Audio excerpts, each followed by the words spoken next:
Live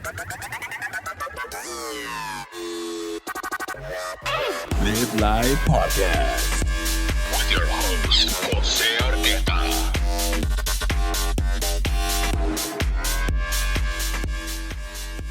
Hello, everybody, and welcome back to another episode. Live Podcast. Well, today I'm really excited. I have a special guest. Well, all my guests are special, but this one is really special for me. We just finished doing some amazing headshots. Like, we took like 300 pictures, and let me say, you guys are gonna love it. And no, guys, no, I don't want to hear you guys on my DMs telling me, hey, what's your phone number, what's your IG, and all that. All right, she is married. I'm just gonna say that right now. She's married. Like I said, this episode is special because it's mi prima. She's family, and she's sitting right across from me, and I'm excited to get this started. But before I introduce you, I want to go ahead and give you a little gift.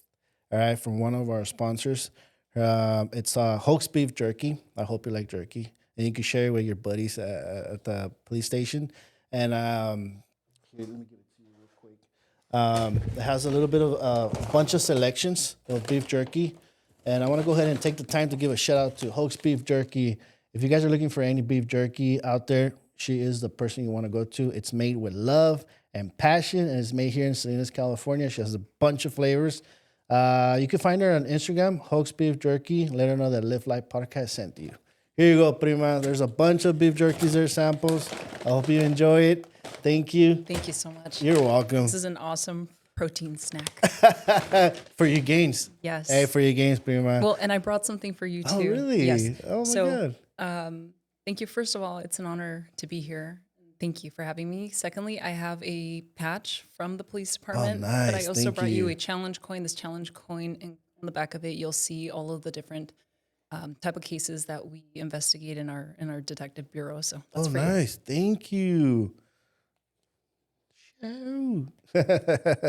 So it's So if you get pulled over, just flash the patch. what was it again? What kind of coin It's was called it? a challenge coin. Challenge coin. And what's the meaning of the challenge coin, prima? So the challenge coin really is just representative of our unit. You have people who, for example, you have people. Bring it closer to you, the mic. Sorry. Yeah. For example, you have teams like the SWAT teams. They have their own challenge coin, and it's just representative of the team, what they do. In this case, this is a detective challenge coin, and on the back of it, it tells you the different types of cases that we investigate. So major investigations like homicide, sexual assault, property crimes, robbery, and so we develop that design as a team. And every now and then, when we meet other officers from different agencies or from different states, maybe even from a different country, we exchange challenge coins. Nice. It's so beautiful. Thank you. I appreciate it. Gilroy, please. Thank you, prima. I really appreciate it from the bottom of my heart. We're gonna go ahead and start something new here at the studio, where every time we get a gift, we're gonna frame it. So this is definitely gonna be framed and put right here in the studio. I appreciate it, prima. Well, I like to kick off every episode with the proper introduction. But before the introduction, I want to do like a little quote that resonates to my guests. So you ready, prima? Let's do it. All right. So the quote that I have here, it's her journey is a statement of courage, grit, and an unshakable drive to make an impact both off and on the field. Beautiful. Catalina Fraide is a passionate and dynamic individual dedicated to making a difference. Born and raised in Salinas, California, she discovered her love for sports at a young age, which led her to excel in soccer at local, national, and international levels.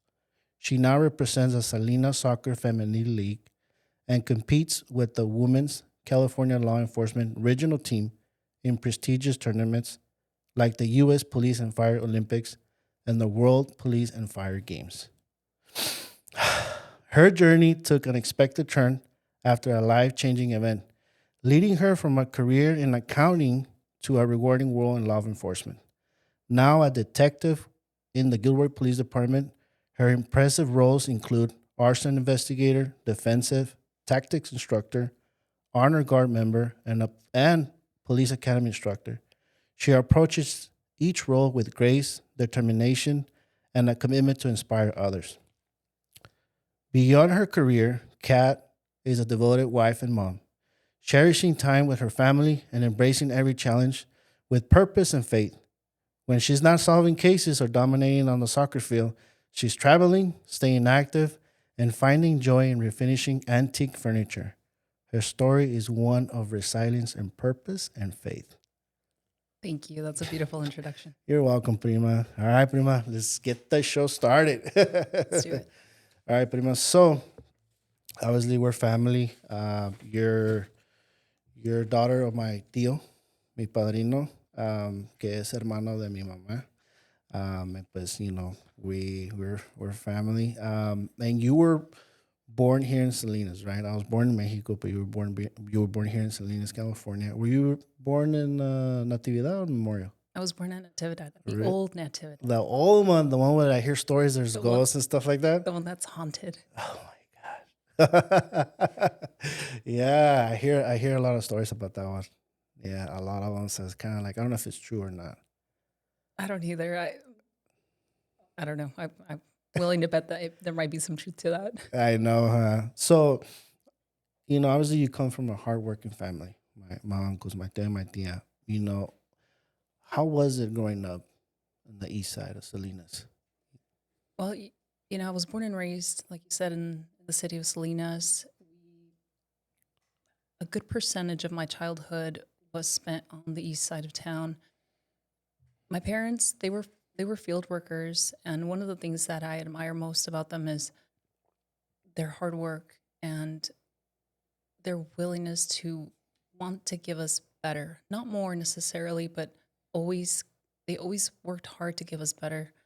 It was tough. We lived on Laurel. Yeah, Laurel. We got to walk to school, and things at times were a little bit different. There was things that we would, you hear sirens all the time, horror stories about people getting shot and stabbed across the street at the park. Right. It was tough. So you were in Laurel, so you went to Barden, right? No, Or I was went it- to Fremont. Fremont. I don't know what I was thinking Barden. Fremont is like not too far away from there, huh? Not too far from home. Yeah. I remember you guys lived in those apartamentos, and it was a 2-story one right on top. And it Yes. had a big backyard. I remember. Yeah, I remember it. Yeah, but we lived next door to a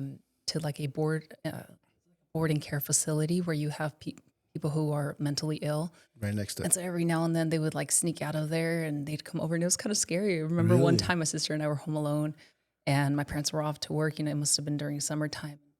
Some weird guy just comes over and he starts banging on the door and starts yelling. And eventually we figured out that he lived next door, but it was scary. I wonder if that spot's still there. I think it is. Really? Wow. Also, that was when the shooting happened where the little kid lost his life on Laurel too. Where there was a drive-by, and then the lost bullet went through a home and killed a young kid. I don't know if you heard about that one. But it was a Yeah. while back ago. Yeah. I remember going there sometimes with my mom, my dad, when you guys would do barbecues.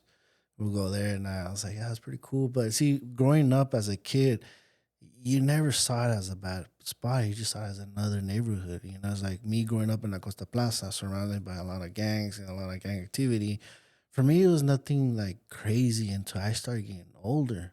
So I started getting older, then I started seeing things differently, and I started getting approached. And me, coming up in La Costa Plaza, going to a certain spot. I was easy targeted. I was easy labeled as a, gang member right away, even though I wasn't. But it's just, living in that part of Laurel. I don't know if you ever saw that as growing up or. We did, but as a girl, the challenges that we faced were a little bit different than the challenges of a boy, for example. The kind of things that we would hear my mom and my dad say to us was, stay close to each other, walk together, don't talk to strangers, that kind of thing. Every now and then they would throw in the don't wear the red and the blue, and we got a little bit older, but it wasn't for a woman or for a girl, it wasn't so much of an issue, the gang related stuff as it was, I think, for boys. Mm-hmm. Yeah, I guess you're right. Because as a young kid growing up, it was more of He was more different from us as a guy, as a young male growing up. But I guess I never saw that in Laura. I never thought that there was activity in that area growing up. But I mean, obviously, you know, wherever it is, there's always going to be that type of stuff going on, right? And it all comes out to how you raise your kids and the support you have at home. And I know my tios were always on you girls, because you were in sports, and then Prissy was never in sports, huh? No, I think she was a cheerleader for a little while, and Really? Was she? Oh my God. Prima, you were a cheerleader? So, obviamente, Prissy is the oldest, right? yes, You're the second, and then you have two little brothers. yes, That's two younger good. brothers. My parents had decided to have two more boys. They're 10 and 8 years Yeah. younger than me, and so that was a big change because it's a Because big. you guys were like for it's a a big while gap. the only princesses at home, huh? Yes, Yeah, I yeah. remember. Hey, get close a little bit, prima, por favor, because se corta un poquito. There you go. Yeah, I remember. I was like, cuando nos dimos cuenta que Alex was on the way, I was like, oh my God, yeah. And then he hit it off with my little brother. Yes, And then Chicho hit it off también with my little brother. So it was great. It worked out because también my mom and my dad decided to have kids later on. I thought I was going to be the only one. yeah, Because at first I do wanted brothers or sisters, but then I was like, nah, I'm cool. I'm the only one. I get all the attention. But then when I had my little brothers, I was like, oh, there you go. But, it's good. I mean, even though me and Angel are like 10 years apart. Yeah, me and Angel are 10 years apart. Damn. He's like, I'm 41, so that means he's 31. wow. Damn. I haven't seen Angel in a long time. They're big boys. Yeah. Yeah, they're big boys. Well, I know I always refer to my brothers as my baby brothers, and they're in their early 20s. They're not babies, Al que no he mirado es al Chicho. Okay. I haven't seen him. Alex, sí. As a matter of fact, otra vez I was thinking about reaching out my padrino because I have a BMW and it's been parked and it needs to be fixed. And I know my uncle is the guru of a BMW, so I was like, I'm gonna need his help on that one. No, Cheech is the guru for Yeah? BMWs. Yes. Really? Yes. All right, I'm gonna have to hit up Chicha. Yeah. Yeah. He's great with, Yeah. I don't know. He tells me all these things like, oh, yeah, I dropped an engine for a Lamborghini and all these like exotic cars. And I'm like, what? Where did you learn all of this? So he's a technician? He's not, but he wants to be. And I think he's just naturally gifted. And I keep telling him, like, you got to keep going down that road. Yeah. I think you've got some potential here. Right. Oh my God, that's awesome. Yeah, because I think my padrino told me that Alex was the one that was, they rebuilt the whole engine and together. They did like a father-son project where they rebuilt the engine. They got this car up and going. And I was like, oh, Yeah, Alex is pretty much vested in the car business too, but he works with my dad. So Alex is an engineer. Cheech is the one that works on cars more so than Alex. oh, he works with your dad? Yes, Oh my yes. God. Yeah. ¿Cómo le va? Trabajando con su dad. Good, I think good. Yeah, they get along, I guess. They get Guess along. so. Right? Oh my God. So obviously, what values did my uncles instill in you that it still guides you till today as a mom, as a family woman? I'm going to say, number one, their hard work. I've seen my parents go from becoming, like I said, field workers, and eventually they progressed. They shifted careers. They got us out of the east side of Salinas. They purchased their first home somewhere in a nice area. By the end of my high school, experience, I was attending a private school. So hard work. They always strive to give us better, not more, better. And the second thing is my parents are extremely humble. And that's something that I admire about them too. Like if you ever talk to any of their coworkers, one of the things that they'll always tell you is, oh man, my dad, he's such a nice guy. Yeah. He's always friendly. We've never seen him upset. My dad is one of the most humble people that I know. And so those are a couple of the two values that to this day I think about and I carry with me. Yeah, sí es bien serio, mi padrino. I remember one time we did an event. Well, I didn't do that event, but we were invited to go and set up a table where we were offering our services to a real estate thing in Monterey like 2 years ago. And it was in Portola Plaza Hotel. And I saw one of the workers and I was like, gays, I say my padrino's name. And they're like, oh yeah, he just got off of work right now. I was like, oh man, damn it. I wanted to say hi to him, Yeah. But he's like, oh yeah, he's bien trabajador. We told him to leave, but he wanted to stay more. And I was like, oh my God, yeah, sounds like him, Yeah. I mean, at this point, he is the supervising engineer for that hotel. And he's come a long way. So I know he's been there forever. yes, I'm proud of my dad. Yeah, it's a big step up from going to the field works to working to a different totally job. Yes. Yeah, big time, big time. So obviously on the introduction that I did, Prima, you know, obviously you're a big soccer athlete, right? And I've seen you. You know, obviously we have social media, Facebook, stuff like that, and we follow each other. You know, one of the things that caught my attention was that you were going to Alsa High School, right? Yes. You played there your freshman and sophomore year, Yes. and then you transfer out to Notre Dame. Like, like why? Why would you know what I mean? Like, I feel betrayed because I'm a Trojan, too. But no, not in a bad way. But it's just like obviously you started your young career as playing sports. You fell in love, and as you got into high school, you were like really active, right? You were like on it. You were playing volleyball. You were playing soccer. What else were you playing? I did a little bit of track Oh, okay. and field. I didn't like it so much as I did the team sport. But I was good at it. So a funny story, I got into soccer when I was around 8 or 9 years old. Yeah. And the only reason I got into soccer was because one of my childhood friends, she was my neighbor. She had joined a soccer team, and she's like, "Hey, you need to come and play with me." It's funny because I ran into her, I'm going to say a couple months ago, and she's like, "Hey, do you remember when we were kids and I dragged you to come play, on my soccer team and you didn't want to, and look at you now."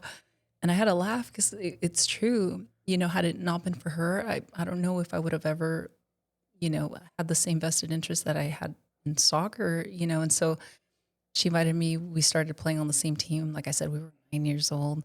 Yeah. And then I really enjoyed that competition, that competitiveness, and Yeah. as a kid, my mom used to, man, she had her hands full with me. I was very much the definition of a tomboy, like climbing trees, jumping on, on everything. She would get Yeah. upset with me because I would stand, like I would do handstands like in the kitchen or on her sofas, or I would climb barefooted on her counters. Like she would get pissed at me. Yeah. And so it was a way to like redirect all of that energy into a sport. And so I really fell in love with soccer. It was fun. We continued playing, and then when we got into middle school, we played for Alsasau, and again we enjoyed it. We continued it, but Alsasau was actually when I became, I guess, familiar with volleyball. So before that, Okay.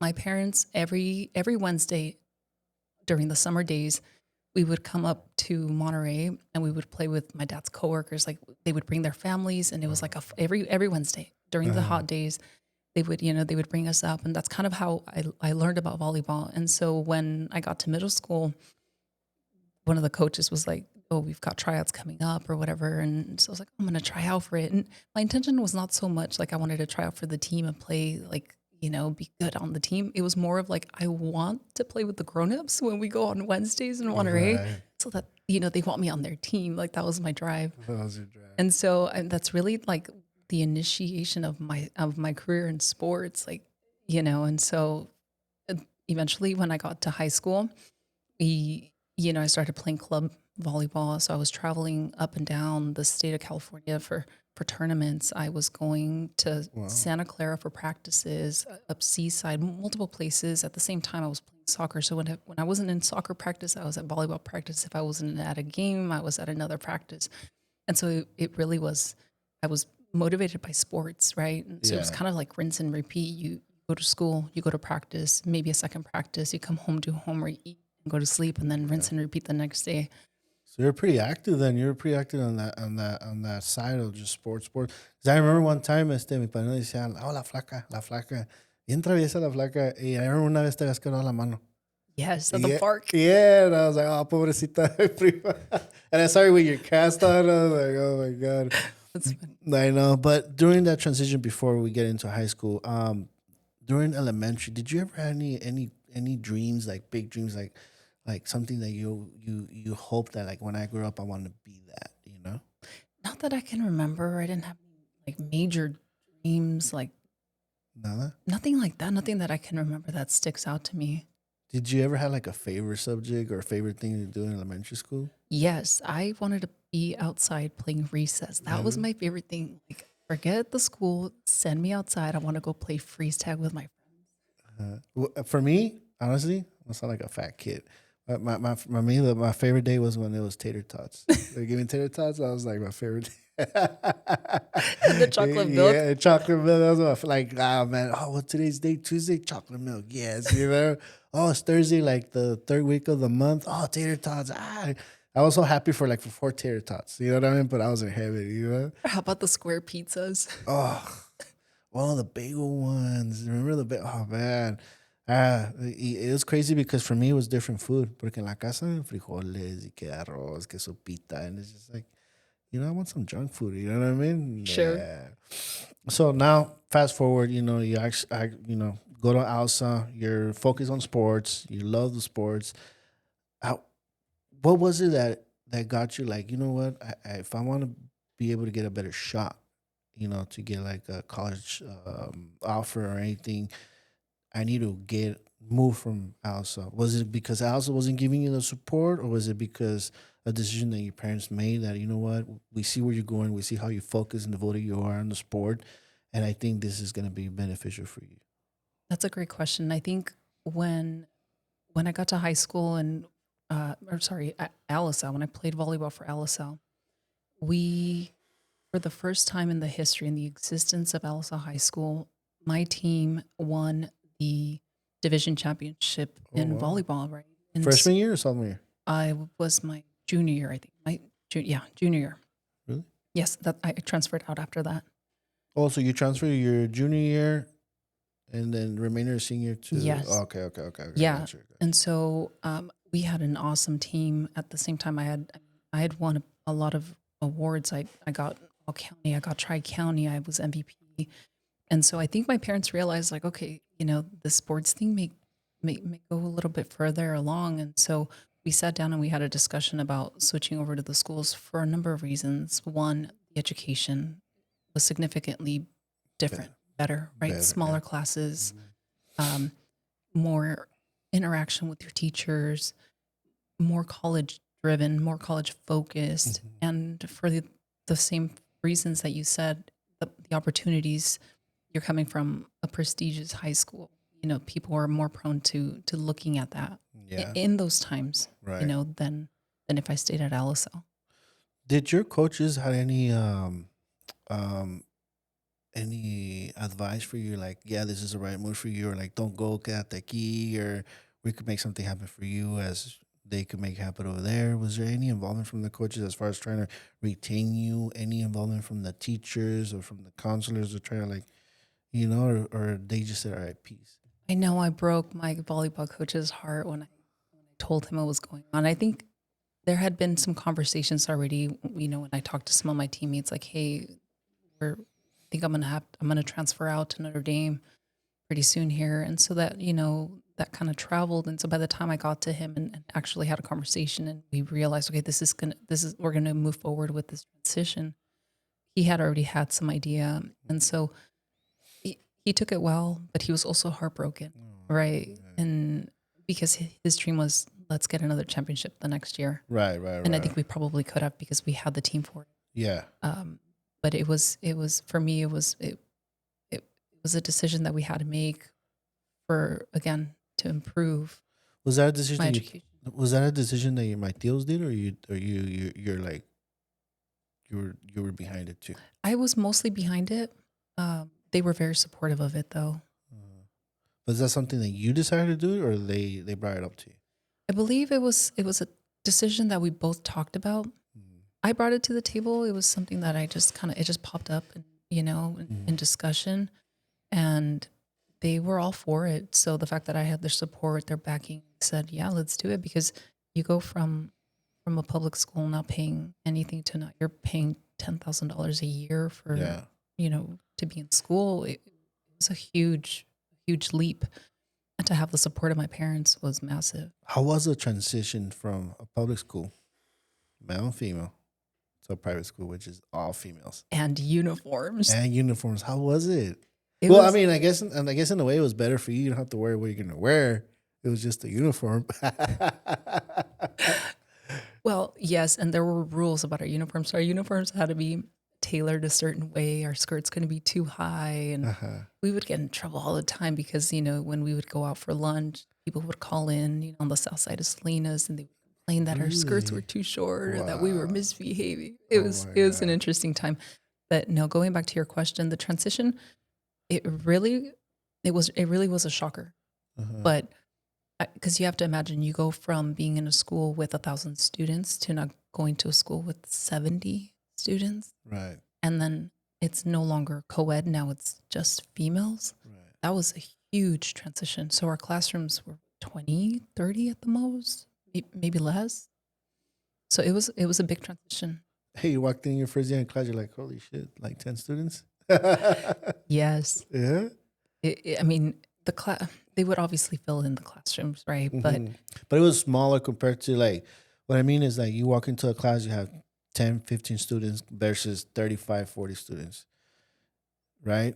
yes, Because, some of the teachers, some of my clients that I talk to, some are teachers. And when I go to their classroom and before they go to break to recess, dude, that classroom is packed. And I'm like, oh my God, how do these teachers do? That's elementary.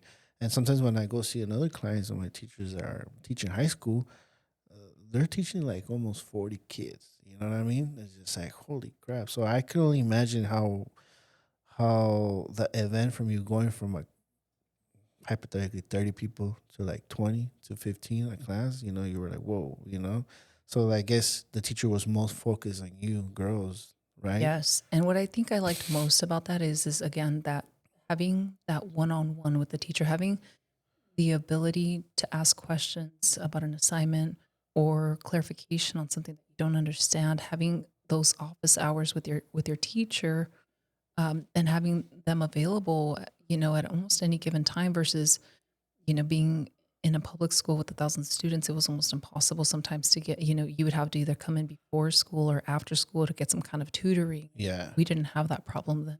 Oh wow. Did you get any backlash from your homegirls at Allison that like Yes. you traitor? Yes. Yeah? All of it. They turned their backs on you? No, they Nah, didn't just turn my kidding. back. I still keep in touch with some of them. Yeah, but they felt kind of like. Do you feel like they felt betrayed? Maybe in the moment, Yeah. but I think if I were to ask any one of them today, they would probably understand, or at least I would hope that they would understand that the decision that I made was to better my life. I'm sure that at this point, like you're older, you'd be like, you know what? I mean, if I had the opportunity you had, I would have probably done it too. I'm sure they would say that to you. Now, I really want to know how was it when you went and played them? Oh gosh. You guys won division.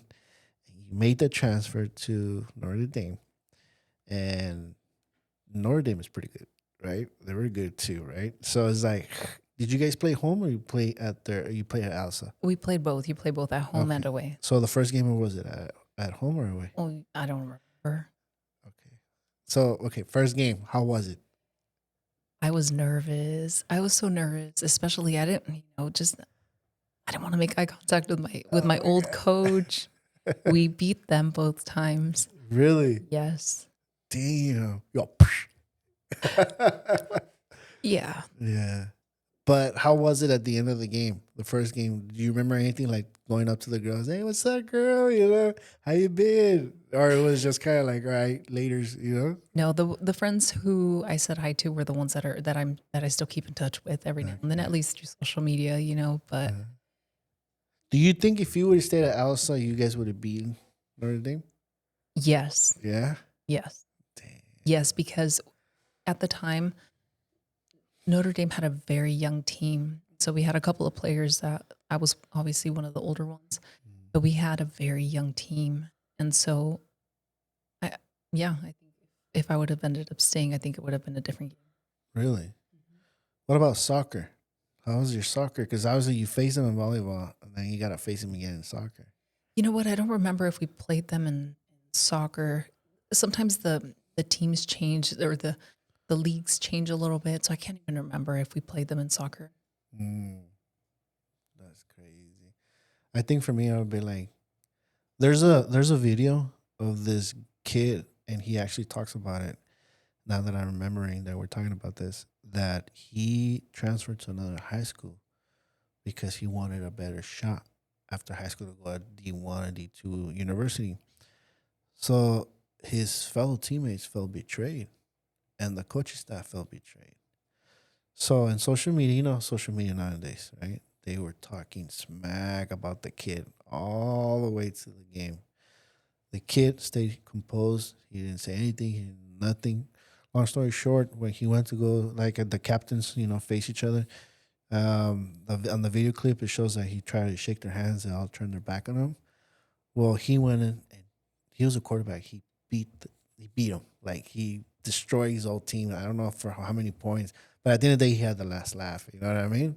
I was like, man, like I'm glad you didn't have to go through that, right? That they did that to you, but it's just like, man.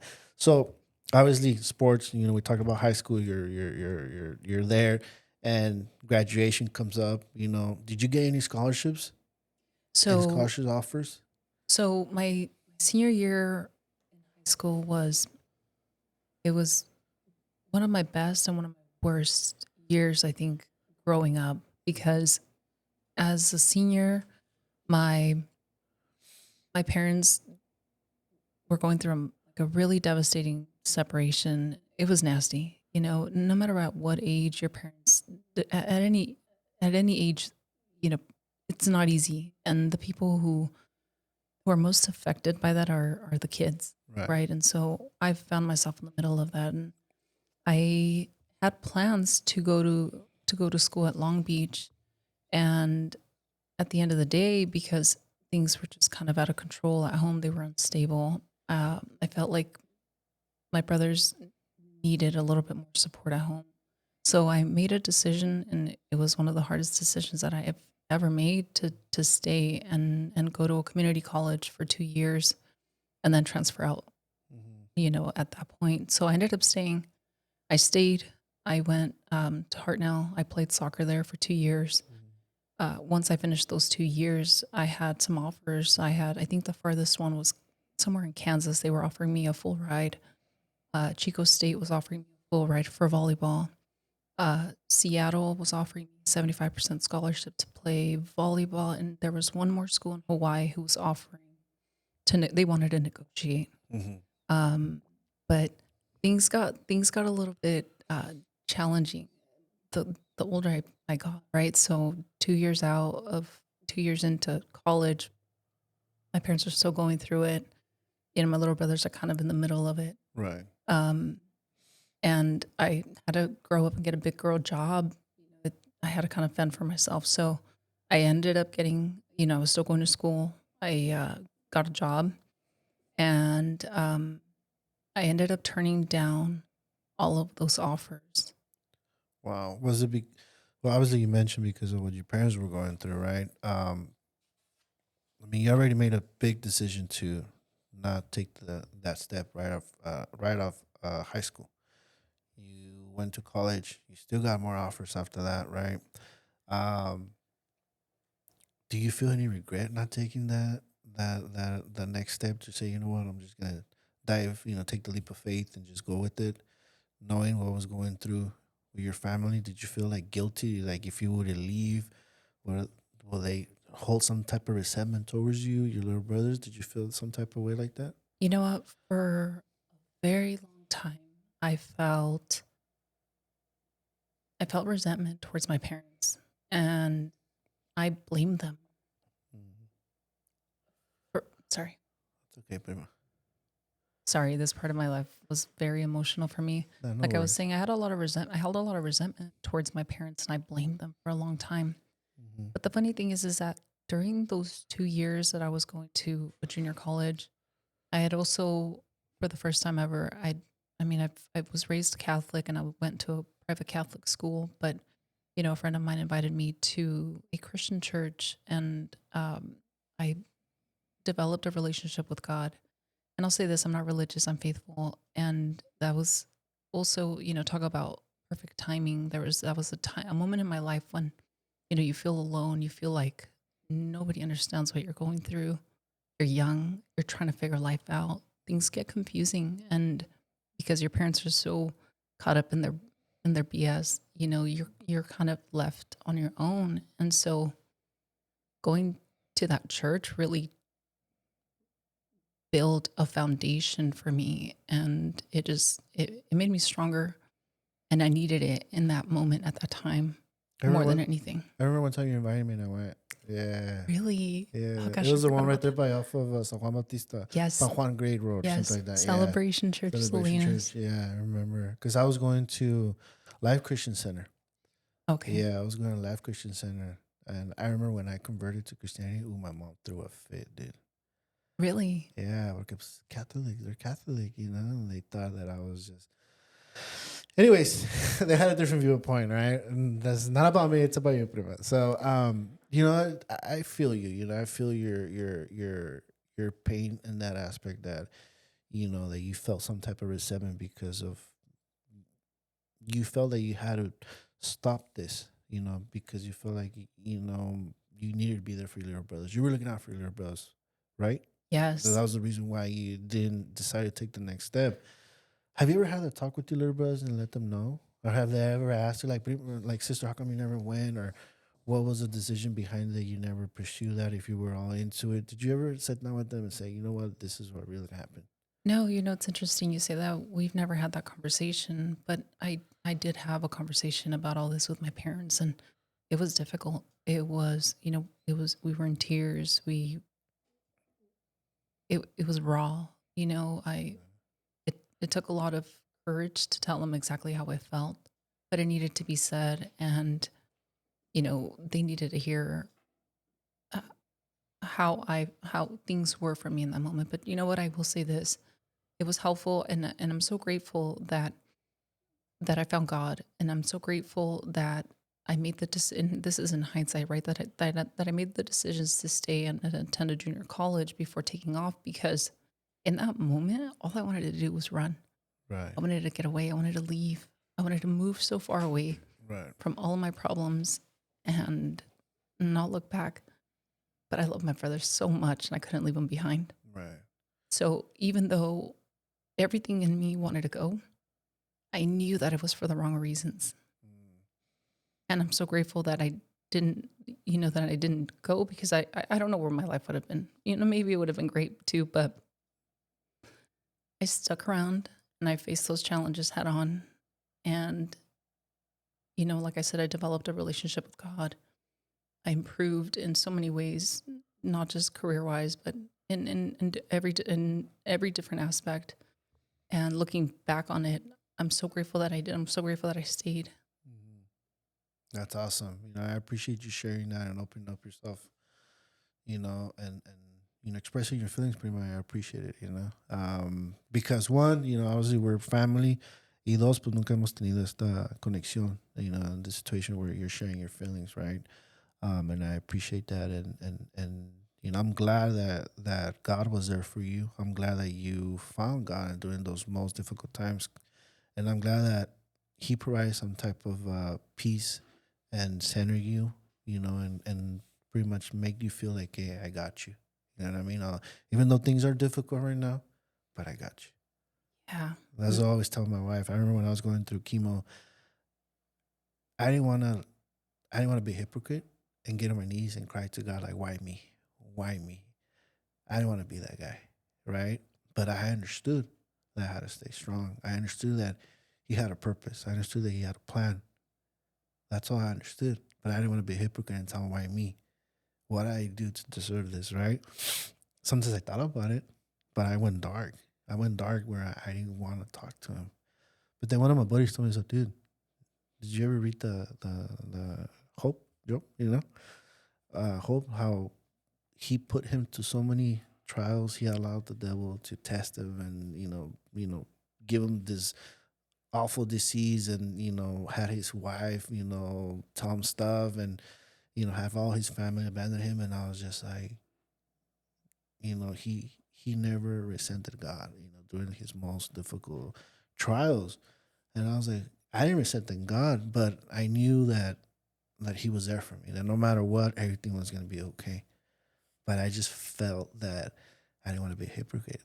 I didn't want to be that guy like, oh, if you that's un milagro, like, I don't know. It's kind of hard for me to explain people, because I've seen people that they go through something so bad and they're just like they want milagro, they want something to change real quick, right? But since I entered that relationship with God before I got sick, I didn't want to ask him. You know what I mean? I feel like I wasn't worthy enough. Wow. Yeah, but I was, and I didn't know. I knew that he had me. Like something always told me that I got you. But even though I didn't see it, I knew it. I felt it. ¿Sí me entiendes? I hope I Yes. explain myself. No, yes. And what No. the thing is God may not always give you what you want, but he will give you what you need. And sometimes we have to go through certain challenges. And when you come out of it, if you pay attention, there's a lesson to be learned, Yeah. so. Yeah, that's why I see life differently. I tell everybody you gotta live life. Obviously live life podcast, right? I tell everybody live life. Don't let that bother you. I even sometimes I argue with my wife because my wife wants to pick up a fight for nothing, and I guess it's something that you girls like to do, right? My husband would agree with you. Yeah, but it's like I just let her win. She's like, I know you're telling me. Yeah, I know you're staying quiet because you don't want to. I was like, no, it's not that. But it's just like I don't know. I see life differently. I mean, I wish my parents would move back so I could spend more time with them. But it's just the way it is. So I take advantage every time they come and visit me, or I go over there and visit them. Even my wife tells me, dude, parece un niño chiquito. I let my mom baby me, dude. Like, I become like little Jose. My inner child comes out. Even my dad too, because me and my dad never had a great relationship. Believe it or not, it was pretty rough. But now it's like, okay, we're good. You know what I mean? So it's like, it's just God is amazing. Yeah. And every time I have an opportunity to talk about it or whatever, it's just I like to give him that respect towards it. You know what I mean? Yes. So that's why now you bring it up that he did this for you and he's been there for you from till then till now. It's just amazing, and look at what you become, it's amazing. So moving forward, Prima, so you have that challenge, you put away your dream of going to school. Obviously you still went to school here in Harnell, right? You're working, now what? So my first job, I got hired by the Red Cross, by the local Red Cross, and they gave me some fancy name, but really I was the janitor. I had to scrub the toilets and clean the offices and take out the trash and clean up like the first aid mannequins that they use when they do trainings. That was my first job. In Monterey? No, it was in here in Salinas. Oh, okay. Yeah, and so I was only doing that part time because I was going to school too, and so I was excited because it was my first big job. I'd never that was the first time I'd ever actually like worked. Because my whole up until high school, all I knew was school and sports. Mm-hmm. So little by little, I'm pretty savvy in Excel, and so I remember I was working there during the time I believe it was Hurricane Katrina, and so the Red Cross. I don't know if you know this, but they get donations from people who want to help support and help fund relief funds, and so they were pouring in like for weeks on end, and because they knew that I was savvy in Excel, they needed help with putting together a list of all of the donors, the amounts, and then ultimately to send out like a mass thank you letter to every single donor. And so they would, little by little, they would let me do that. And so they entrusted me to do that for a couple of hours a day. And that was exciting, right? Because I wasn't just now cleaning toilets. Now I felt a little bit more important. And so, when you're steward over something small, God will turn around and make you faithful over something bigger, right? And so to me, I always held on to that. I was like, if I do a really good job at what I'm currently doing, I know this is going to be rewarding later on. So I stuck to it. Eventually, I was doing half and half. So I was doing a little bit of the Excel work and then a little bit of the office work, and then I was doing still cleaning toilets and stuff. And then eventually, they said, okay, hey, we want to offer you a full-time position. What do you think? We have an office in Monterey. We also have an office in Carmel. We need a little bit of help with managing all three. I said, let's do it. So now I wasn't just cleaning toilets in Salinas. Now I was cleaning toilets in Monterey and Carmel. And I was pumped, right? Because now I'm working full-time, and now I'm really juggling like my classes and really scheduling things out. And then I want to say maybe a few months into that, they said, the office manager brings me in and she says, hey, I've got some good news and some bad news. And by then I was already, they had entrusted me with not just doing the Excel and sending out the letters, But now I was also interested with doing the bank deposits, which is a big deal. You give an 18-year-old an envelope full of money, like that's a big deal. You know, you Yeah. get to take this to the bank. And so I felt a little bit important. And so she brings me into the office and she says, hey, you know, because of funding, we have to shut down the Salinas office. That was the bad news. And so I thought, okay, well, I'm going to lose my job. And she said, but the good news is we'd like to offer you a position in Carmel, at the Carmel office. And so I was like, yeah, of course, I'm in. But they said, but now we don't want you to work over there as facilities assistant or whatever they had labeled me. Yeah. Now we want you to actually be the assistant to the communications director and the assistant to the finance manager, and you'll be doing a lot more of this office work. And so that's really what kicked off my interest in the finance world. So I did that. I went over there. I worked for about a year, and it was fun. It was exciting. Like I said, it's something new, right? When you learn something new, your brain creates new synapses. And so to me, it was exciting. And so I did that for about a year. And then so I want to say maybe a few months after that, one of my good friends called me. He worked for the new Natividad Hospital, and he was an accounting clerk over there. And he said, "Hey, you know, I'm getting ready to leave for school. I'm going to go down to San Diego. We are looking for somebody to fill this position. I know that you're doing a little bit of accounting work. What do you think about, you know, having a sit down with my manager?" And I said, "Yeah, let's do it." You know.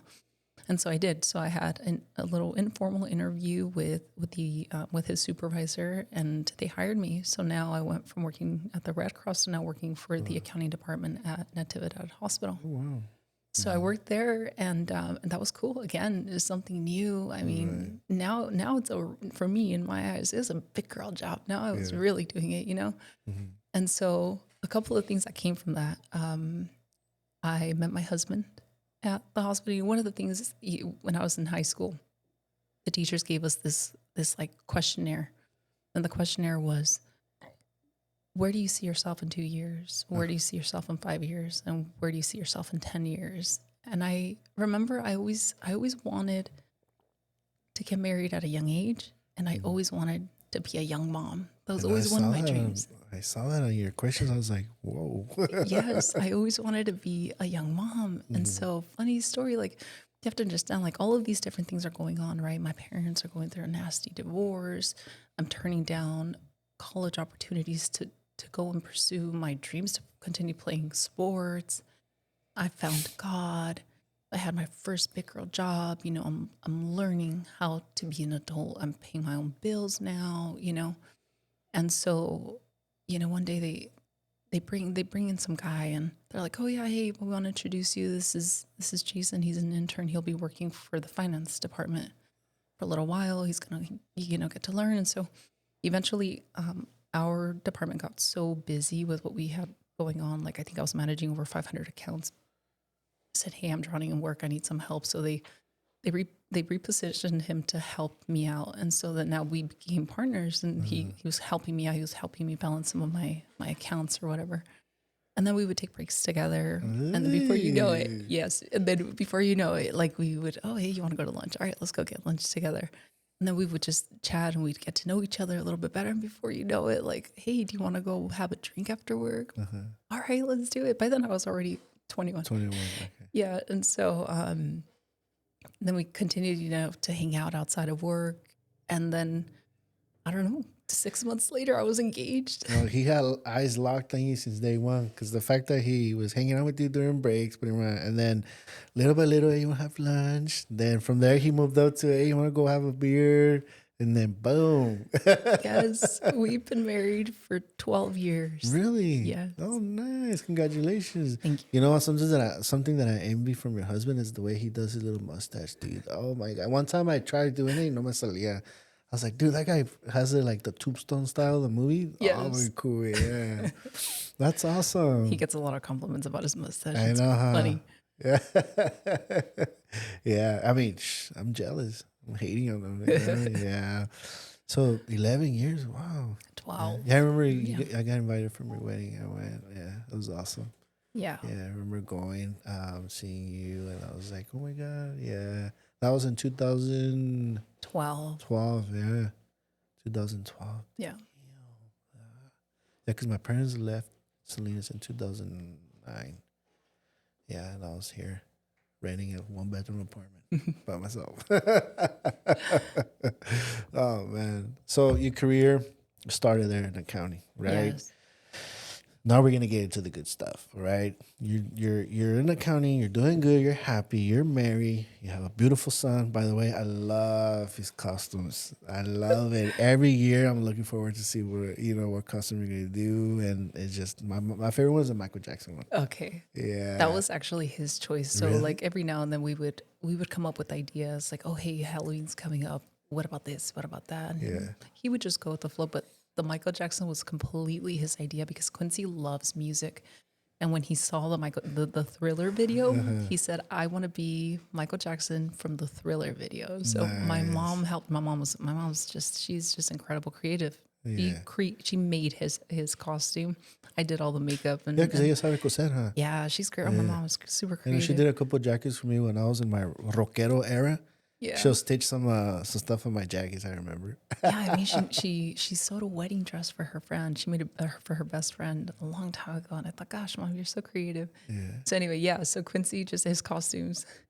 Okay, I'm gonna share a story with you, Bruno. So, obviously, I have a good friend of mine. Well, ex-good friend of mine. We were having coffee at Starbucks, and we're just chatting up, having a conversation. We used to go every other day at Starbucks and just talk about life, right? And or read our Bible because he was Christian too at that time. We have coffee one time. This girl walks in, tall, and they's like, "Damn, look at that MILF." And I was like, "Oh yeah, bro, she's cool." And then we kept talking, and then he wouldn't take his eyes off, right? And then he's like, "Bro, she's tall as me." I'm like, "Yeah, yeah, yeah." And then another friend of mine showed up, and we're talking, three of us. And then I turn around, "Hey, hi, mijo." That was my tia. That's your mom. Oh my God. And then everybody's all like, "She's your aunt?" I'm like, "Yeah." She's like, "Oh my God, I was about to hit up your aunt." I always remember the story, But, mi tía no sabía nada, pues no me saludó, and then she went on her day. But it was funny. I always remember that when my buddy was like, "Oh, what's that?" You know what I mean? Yeah. That's awesome. Yeah, I know. But, okay, so you're going back to the nitty and gritty, right? You mentioned on the questions you asked that something happened that steer you away from accounting. You were happy in accounting, right? You were enjoying that work. You're married, you have a family. Something happened that made you change, made you realize, like, you know what? I think I want to pursue something else. Do you want to go ahead and share what happened that made you shift gears in a different career path in Yeah. your life? Of course. Then go from there. Sure. So eventually I ended up leaving Natividad and I worked for the public guardian's office. Again, now I was actually an accountant. Mhm. And I was on my way to, everything was lined up for me. If I really wanted to, I would have continued up the ladder and just made it as far as I could. Things were going great. There's no reason for me to leave that. But so after my parents separated, my dad ended up remarrying, and he remarried my stepmom, and she had kids from her previous relationship, and obviously my dad had us. And so at the time, they were my neighbors, and my stepmom had a daughter who she was still kind of a teenager. She was 17, 18. I didn't have a close relationship with Misty. But I know my younger brothers did because they were still kids and they lived together, and so I would see her every now and then, and sometimes I thought maybe she's just introverted. When I would see her in passing, maybe she doesn't want to talk today, or I would see her at like family events, and every now and then I'd see her smile and stuff. So I got to know her in those ways. I never really sat down and had deep a connection with her. Because you have to understand too that like we're in our own spaces, you know. And so while my life is going, I'm sure hers was too. And so when we would see each other, it was always a good time. But I knew that she was struggling with depression, even at her young age. She had already had one suicide attempt 6 months prior to what I'm getting ready to tell you. And I remember my stepmom was restless. She, you know, she would talk to me. She would tell me about some of the challenges that she had. It was hard for her. She was always in a chronic state of stress because she was worried, you know, what can Misty do next? Right. You know, and she was constantly worried about her daughter, my stepsister. And so, you know, without being so intrusive or without prying, you want to help somebody, but you just don't know how. You know, for me, this was one of the first times I'd had an encounter with somebody who was a family member who was struggling with depression like this, you know. So I didn't know how to reach out to her other than just, hi, how are you? Give her hugs, you know, say hi. But the intent behind it was like you wanted to, but you didn't know how. Yes, Yeah. I didn't know how to approach that situation or what to say to her, or how, you know, I had some ideas like, well, I know how to work out. Maybe I can invite her to work out because, you know, science proves that when something changes, you know, when you work out and when you're being active. And so to me, I thought, okay, well, let's see if maybe she'll want to come and work out with me, or maybe I know she was a vegan at the time. And I started exploring that a little bit too. And so she and I would have conversations about that. She would tell me some of the name brands of foods that she would eat and stuff. And so I would pick her brain a little bit. And so I had ideas, but I never actually went forward with them because I didn't know if she wanted to, you know? And so one day I'm getting home from work. You know, it was around 5:00. You know, I'm just starting to relax. We're getting ready to prepare dinner. And like I said, they were my neighbors at the time. And I hear this loud banging on the door, like an authoritative type of banging on the door, like the kind that you would hear from a police officer, right? And so it startled me. I jump up and I go and I get the door, and it's my stepmom, and she's at the threshold of the door, and she's completely distraught. She is in tears, and the words cannot come out of her mouth. Initially, I thought something happened to my dad, but when she was finally able to take a breath, all she said was, "It's Misty. It's Misty." And so I ran out of the house. My husband ran out of the house. We went over next door. You know, we run upstairs to the bathroom or where my dad was at. My dad was at the threshold of the bathroom door, and I had never seen my dad in this state of mind. He was stuck like a deer in the headlights. He was also completely distraught, crying, and all he said too was "Misty, mija, Misty." And so instinctively, like, I ran into the bathroom and my husband followed behind, and I didn't think to stand there and cry. I thought, let's feel her body. You know, is she still warm? And Misty had hung herself. And so, you know, I felt her leg, and her leg was still warm. And I said, oh, we need to cut her down. So my husband says, I'll hold her here. Go to the kitchen, grab a knife. So I run over to the kitchen, I grab a knife, we come back, and we cut her off from, you know, the scarf that she had used. And so, you know, he's like, all right, well, you know, lean her back, because I don't know if you've ever carried dead weight, but it's heavy. Yeah. And so we did it in a way where we weren't, you know, we were being careful about it. And so we lay her on her back and I said, okay, let's bring her to an open space so we can start CPR. So we drag her out into the living room. And by then, the firefighters, the paramedics, the police officers, it felt like seconds. They rushed in and they basically took over. And so they started CPR. They did everything they could. In the meantime, you know, they had asked the family, at the time, it was just myself, my husband, my dad, and my stepmom. They asked us to go and wait outside. So we went over to the patio, and the police officer walked over, and he was very respectful. He was very calm. I remember he was also very patient. He was asking a lot of questions, and I had to be that middleman for my stepmom because she's monolingual. She only speaks Spanish. Right. And so the officer was asking a lot of questions like, when was the last time you saw her? What was her state of mind? Did you guys have an argument? A lot of questions. Right. And so he, you have to understand, he was just trying to do his job. He wasn't trying to pry. He just needed to get those answers, right? Right. And so I had to be strong for her and for my dad, and so I'm doing all of the translation. And so 20 minutes passed by and they're still working on her. At that point, you realize it's not looking too good. And so the officer continues asking questions. Eventually, maybe 40 minutes later, they finally say, I'm sorry, but she's gone. Wow. And so now, a rush of emotions, but you still have to stay strong, because then in comes the detective, and then in comes the coroner investigator. And so you still have to answer questions and try to help the best you can.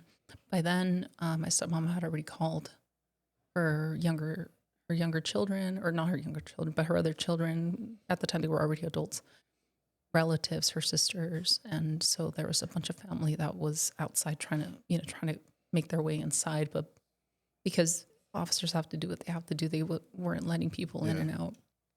And so, that was sometime around 5:00. I think by the time everything was said and done, it was like 11 p.m.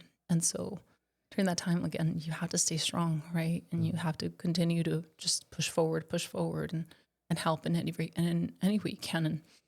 And my stepmom asked me if I would be willing to call Misty's biological father and give him the news. And I thought, sure, but it was in that moment, I thought, wow, like that's a big deal, and so I did that for her. And eventually they took Misty, and it was just, for the next few days, it was just family coming over, trying to be supportive. And it was tough. It was a very traumatic experience. I went home and I took a shower, and while I was, oftentimes, I don't know if you do this, but my reflection time happens oftentimes when I'm in the shower. And so I'm in the shower and I'm reflecting on everything that just happened. And I'll tell you this, the image of her in the bathroom is something that I could never erase from my mind. But like I said earlier, if you pay attention, sometimes you learn from some of the most difficult things that you have to go through. And so something on the inside of me just said, there's got to be more to my life than just crunching numbers. Right. So the next morning I wake up and I have like this tug on the inside of me, and I know for a fact that it's the Holy Spirit, it's my intuition, it's God, and so I thought, well, what is this, and I was so impressed by the way the officer conducted his interview. I was so impressed by how calm the paramedics were. I was so impressed by the detective and the coroner investigator. Everybody was so professional. They were so polite, and they were so patient in a situation where they needed to come in and do their job, And so I thought, okay, well, this is interesting. Maybe I'm going to take a course in criminal justice and just check it out. Right. Like I said, something on the inside was moving me and was saying there's more to your life than sitting behind a desk and crunching numbers.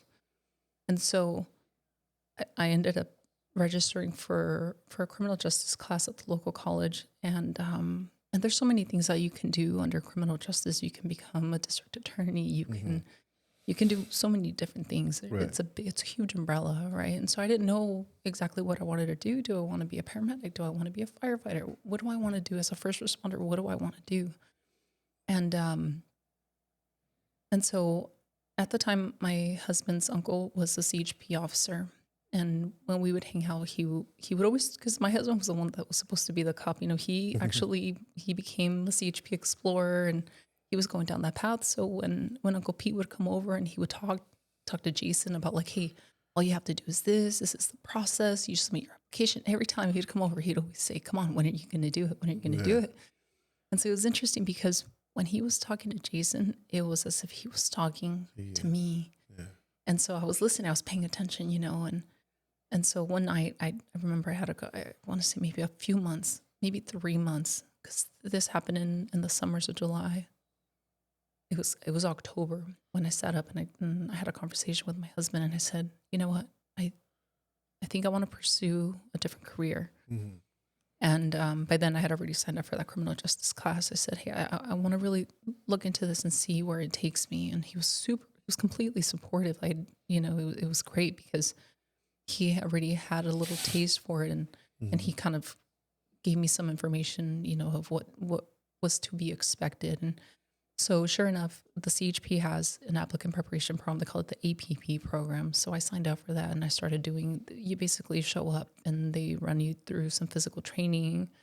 They give you a bit of a mock of what you are to expect at the academy. Mm-hmm. You do some penal code, like a little bit of education, a little bit of learning, and you learn how to kind of talk the lingo a little bit. Yeah. And so then I thought, okay, I think this is where I'm gonna go, the direction I'm gonna take. And so that shifted because, just like with college, when you're preparing to make a decision on what it is that you want to do and where you want to work, you list them. You do your research. And for me, I basically made a list of all of the agencies that I would be interested in, and you rank them, right, based on the things that you want, right? Because it's not so much about what they offer, but it's also about what you want and what you expect to get out of that. And so for me, I listed from top priority, from top to bottom, the agencies that I wanted to work for. So you do your research on all the agencies? I did. I did, just like you do with college, right? Right. Before you take a leap, you want to see, okay, first of all, location. Secondly, the pay. Thirdly, what specialties does this agency offer? How big is the agency? I knew that I didn't want to work for an agency that was too big because I wanted to work somewhere where it's smaller scale. You get to meet people better that way, more engagement with the community, more opportunity to do different things. So I knew that. So I wrote down at least 5 different agencies that I wanted to work for. Gilroy was actually my number one choice. Nice. The secondly, I think it was Monterey. And then I had Seaside on the map. I had Salinas was probably at the bottom of my list. Salinas wasn't even on the list. I put Salinas on there just in case. Just in case. Yeah, Right? but they're at the very bottom of my list. And not to knock Salinas. I was born and raised in Salinas. I have a love for this town. Yeah. But I didn't want to work in the same place that I grew up in. Right. I knew too many people. Right. And so sure enough, you start preparing. So I shifted my workouts. I knew it was going to be demanding physically. And then I started to prepare for the test because you have to take a written test. Right. And I started preparing all my documents because if you've ever done if you know what the background process is, it's lengthy and it's very detail oriented. So you need to have all of your documents ready to go when they ask for them. So I did that, and I passed my test on the first try, both the physical and the written. And I started shipping off my my applications. Every single one of those agencies received an application. Gilroy and Monterey both responded almost immediately. So I guess you could say I was in the background process with both agencies at the same time, except for towards the very end, Gilroy was one step ahead of Monterey. And so because Gilroy was my number one choice, I was actually excited about that. CHP just became something that I thought, okay, I don't want to be. I heard that academy is hardcore. It's a live-in academy, and it's a little bit longer than the academy that we go to. But to be honest with you, I hate accidents. I hate taking crash reports, and that's not what I want to do. One of my buddies was telling me that they get excited when they get involved with the chase. Yes. He's like, dude, they get excited, bro. And I was like, oh, my God. That's definitely fun. Yeah. So anyway, Gilroy hired me. They offered me, a conditional offer, and I accepted it.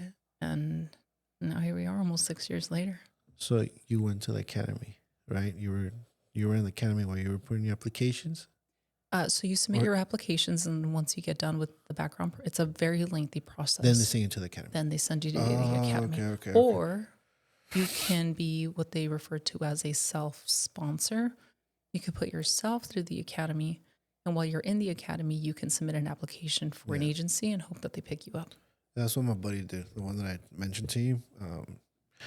Shout out to my boy Arturito. Yeah, we used to work together on the weekends, so he was saving his money because he was gonna put himself to the academy, and he did. I saw that little kid, 18-year-olds. He was 18 when I met him to becoming. Actually, my wife ended up going to his graduation. She ended up going to his graduation, and I couldn't go because I was at where was I? I think I was in Texas. Had a little emergency, had to go over there, but yeah, that's pretty cool. Looking for powerful video content that drives your business forward? At LC1 Productions, we specialize in creating high-quality corporate videos and commercials tailored to your brand. From concept to final cut, we bring vision to life, engaging, professional, and unforgettable. Make an impact. Let's elevate your business today. LC1 Productions, crafting stories that matter. So, okay, let's go back a little bit. Pretty much when you encounter that incident, obviously it was traumatic, right, for everybody, right? Do you feel moving forward? Did you ever feel some type of way, like what could you have done differently? Maybe you could have done something else, or maybe you could have pushed yourself to, like, you know what, let me talk to her. I should have talked to her. I should have said something, instead of, you know what I mean? Even though you didn't know how to approach her, but did you feel down the road like, man, could I have done something different? Oh, yes. Yeah. That night, like I said, it's 11 o'clock. Finally, I have an opportunity to just be by myself, be with my own thoughts. I broke down. I was in tears. I cried and cried and cried. And yeah, there's a level of guilt because you feel like you could have done something. The the hardest part about suicide is that it's open-ended. Mm-hmm. You want answers, but you're never going to get them. Mm-hmm. You want reason, and you're never going to get them. And you can surmise, yeah, this person, was depressed and they were going through this and they were going through that.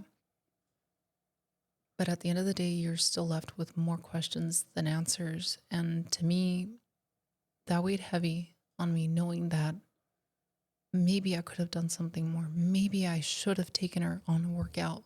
Yeah. Maybe if she started to work out with me, it would have changed the chemistry in her brain.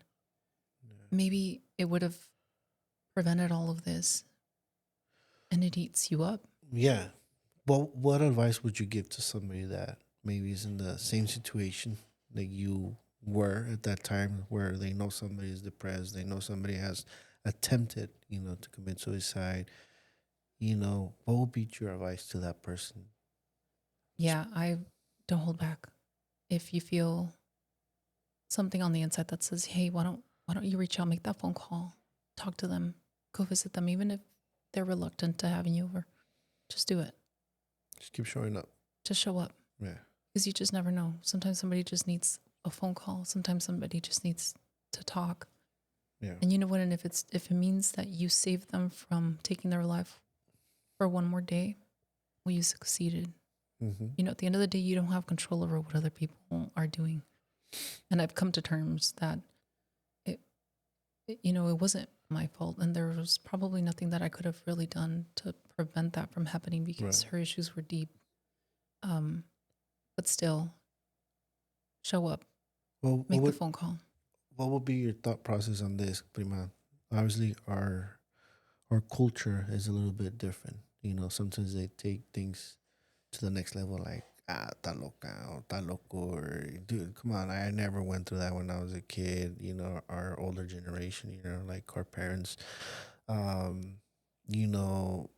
would you feel that takes a big play nowadays? Because I remember growing up, just sometimes I felt sad or whatever, and I'll tell my mom be like, that's local, dude, or like, man up, stuff like that. And now it's kind of like we see that a lot, where there's a lot of suicide, there's a lot of mental health, and I see it in men where men commit suicide and they leave a wife and a kid or two kids in the family behind. It's just like, what's wrong with, like, why can we feel so, what's wrong with us not being able to open up ourselves, right?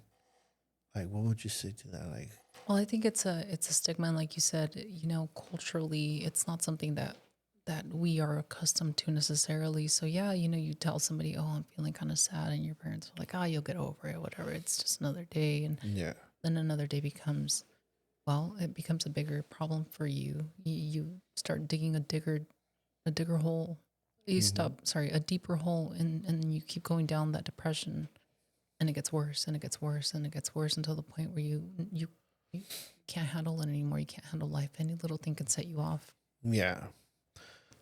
It's just crazy because I remember, I remember when I was going through my treatment at the hospital will send somebody to my room, and I forgot what she was, and how you doing, Jose? Oh, I'm doing great. How's your day going? How do you feel? So and so. Do you feel okay? Hmm? Do you have any suicidal thoughts? Do you feel this? Do you? And I remember that for the first 2 weeks, I was like, no, I'm good. I'm good. I'm good. For my last week, I was like, dude, if you keep asking me, I'm about to jump this building right now. I was really considering. I was like, stop asking me, because the more you ask me, the more I'm thinking about it. Right. I'm not thinking about it. Luckily, I had a good support system, so I was never like in a dark place. You know what I mean? But yeah, it's just something that it sucks nowadays. That we see a lot. We see a lot, and it sucks that for individuals like ourselves that we see somebody that is going through it, just show up. Like you said right now, that's why I asked you, what would you tell to that person that feels like, well, I don't know how to approach that individual. Just keep showing up. Just keep showing up. Find a way to show up. Hey, let's go have lunch. Let's go have dinner. Whatever. Don't stay. Don't. I mean, at the end of the day, if they do it, well, there's nothing you can do. But at least you showed up, right? Yes. And the Yeah. thing is you're not showing up to try to fix a person. You're showing up to try to provide them with a little bit of support, letting them know, hey, I'm here. Yeah. And there's more to life than what you're currently challenged with. And you know what? We're going to get through this. And Right. sometimes that's all they need, is to know that they're not alone. I think, oftentimes people are not just dealing with a current situation. They're dealing with childhood trauma. They're dealing with sexual abuse. They're dealing with abusive parents. They're dealing with issues that they never had the opportunity to unpack and to heal from. So you just never know what somebody's going through, And so, Yeah. yeah, reach out, talk to them. All right, pretty much. So you get hired from your number one pick, your number one choice, Gilroy PD. You go to the academy. How? Okay, let's dive into day one in the academy. How was it? Wow. Do you Like remember? nothing I have ever experienced. It was a little bit of a shock for me. First of all, it was a massive sacrifice because they sent me to the academy in San Jose, so just off of Bailey, and that, South Bay Regional Academy. yes, Yeah. and that was because of the morning commute, it was a 2-hour drive for me every single morning and every single afternoon. So I spent 4 hours on the road. So the academy will start Monday at 8 to 5, right? No, we had PT, or I'm sorry, physical training at 6 in the morning. So that meant I You have was to up get at out of here 4. early. Yeah, I was on the road by 4 in the morning every single day. The first day was tough because, you show up and you're wearing business attire. So you're basically in a suit. It was, I want to say it was August or September. So it is hot outside, Yeah. and you're just kind of waiting around, waiting for some kind of direction. And everybody's kind of scattered. Everybody's a little bit nervous. Nobody really knows what's going to happen next. And then boom, here come the RTOs, the recruit training officers, and they start yelling and they start, make you get in line. And then now the game is on, right? And so they make us get into formation, and they basically, by yelling, they teach you how to get into formation, and they make you sound off your name. And so as soon as they basically did roll call, the next thing that they did was they made us run over and stand next to our cars, right? Really? Our cars. So every single recruit ran to the parking garage. We all stood next to our cars. The RTOs came by with little clipboard, and if you had any kind of vehicle code violation, Oh my God. they did one of two things. One, they yelled at you, and two, they gave you what they refer to as a memo. So a memo is basically you have to write an explanation to the RTOs for why you did what you did, or how you're going to fix it, and how you're going to move forward, and how you're not going to do it again. And so people didn't have their front plates. People had tint on their windows, or they had like stickers or certain things, like, and they just went in line one by one by one. And I remember the RTO comes over, and she's a female, and she's short, but she was intimidating, right? And so, you stand at attention, and you don't know if you have to make eye contact with her or if you have to keep looking straight. And so yes, I didn't look at her. And she asked me if my tint was, if my tint was aftermarket. And I was like, no, ma'am, she'd kind of look at me in disbelief. And I thought, oh my God, no, I don't think my windows are tinted. Like, I didn't tint them. Like, this is how I bought the car, So I'm nervous. I'm like, shit, I'm going to get my first memo. So anyway, we get done with that, and then they sent us to the classroom. By the time we got to the classroom, it's already been a couple of hours. One recruit decided this isn't for me, and he quit. We're talking about 2-3 hours into the first day of the academy. I think if I would put myself in that situation, Prima, where they'll look at my truck, they'll be like, dude, that's so many violations, dark tint, you know what I mean? Lifted with no mud flaps, you know what I mean? Oh man, or maybe I think at that time I had a Honda Civic drop. I had a drop, Modified exhaust. Yeah, I wanted to be a mini Toretto from Fast and the Furious. So yeah, I think I would have got somebody. Oh my God, I would have got so many violations. Imagine somebody showed up on a lowrider. You know what I mean? Oh my God, I just can't imagine. So one guy quit the first day. After 3 hours, he says, "Screw this, I'm out." And you're like, "Holy shit!" You know what I mean? Yeah. Your adrenaline is high, I'm assuming, right? Yes. You're like, "Okay, let's rock and roll. What's next?" You're on edge, right? First day. So the first guy quits. What's your thought process in that moment? You're like, oh, "What the heck?" Well, you realize, okay, you're in the academy. The biggest thing for me is don't screw up. Like, don't mess up this opportunity. Right. Do everything that you're supposed to do and try your best not to get in trouble. Right. And so eventually, like, as time progresses, you realize you get better at it, right? You get better at doing those things. You become regimented. You become they mold you and they shape you into what's going to prepare you to learn how to become a police officer, right? And so with time, you start to become adaptive. And so it gets a little bit easier in terms of just the formalities. But the academy was hard because, you're learning so much, and 6 months is not a whole lot of time, but you're learning so much in such a short amount of time. It's kind of like drinking out of a water hose, right? Before you can really deeply learn whatever it is that you're learning, you're already taking a test for something that you learned last week, and it's like you have to keep going, because if you don't, you're going to fall back and you're going to start failing. Right. And not just that, but then you have other types of tests that you have to do. You have to do physical training. You have to do defensive tactics. You have to learn how to shoot and make sure that you don't fail that. Then you have the driving, high speed, low speed. Everything is fast paced. Yes. Everything is 6 months. Do you feel, Prima, that academy should be extended longer? The reason why I asked this, Prima, is because I guess I should make the disclaimer now. We're going to get pretty raw, so we're not here to hurt your feelings. This is pretty much just talking. The reason why I asked, Prima, is because lately you hear a lot of people talk about it, that a lot of police officers should have more training. The police academy should be a lot longer. I've heard some great trainers, like Team Kennedy, he's a what is it, a Green Beret, still active. My favorite podcaster, Sean Ryan, ex Navy SEAL, CIA, he talks about that. He believes that, I'm not quoting them, right, guys? I'm not quoting them, right? I'm just saying that, they made comments about like, including Joe Rogan, that maybe the academy should be a little bit longer to get the proper training. Not saying that you guys are not getting proper training, but just more detail or intense training as far as how to deal with nowadays people.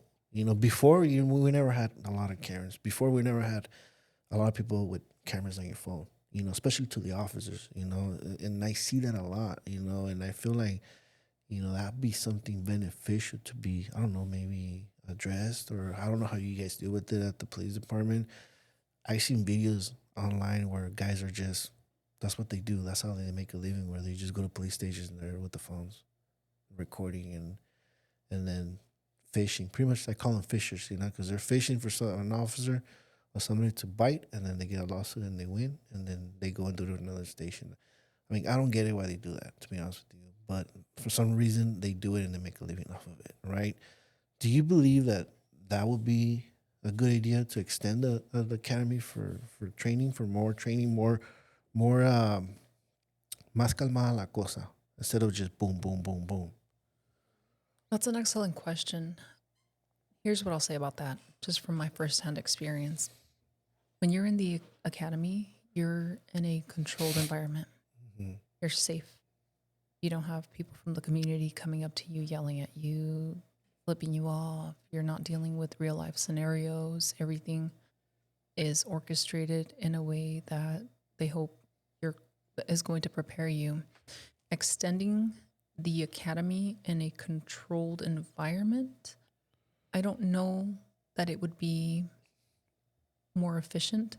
Mm-hmm. I think maybe modifying the learning domains while you're in those 6 months of the academy, maybe that would be more helpful, being more intentional and more effective about the kinds of things that they want us to learn, I think would be helpful. But extending the academy, again, in a controlled environment, mm-hmm. may not be so much helpful, because I'll tell you this, your real training doesn't start at the academy. Your real, like when you actually start to learn, mm-hmm. is on your first day of FTO. That's when, okay, you thought first day of the academy, now it's the real deal. No, now you're actually in a real life scenario. Right. In a real uniform. It's game on. It's game on. All right. Let's academy, first day, fast forward, you learn a lot. You do your test and everything. You graduate. Right? I don't want to focus too much on the academy, pretty much, unless you want to share something on the academy, what you went through, your experience in the academy. Well, actually, I do want to share just one little story before we proceed. I made a big decision to transition from my accounting career to becoming now a first responder, law enforcement officer. Mm-hmm. And so from the start of the process up until I'd say a few months into the academy, one of the things that I had been asking in prayer is, God, am I moving in the right direction? Tell me, show me that I'm where I'm supposed to be in my life right now, because it's such a drastic change, right? And so every day I'd get up and I'd ask that same question: show me something. Tell me that I'm moving in the right direction. So we're about 2 months into the academy, and we're getting ready to do our PT session, right? To get ready to do our exercises. And the whole class is relaxed. We're waiting for the TOs to come into the classroom. And so we're waiting around. We've got like maybe 15, 20 minutes. And out of nowhere, the female RTO that I was talking about, that I didn't want to look in the eye. Yeah. Tio Gomez, she comes into the classroom, and of course everybody gets into attention because that's a formality. Right. As soon as an RTO comes into the office, everybody stands at attention. So she comes in and she yells my name loud. Fraide. Shit, what did I do? I thought I was in trouble, right?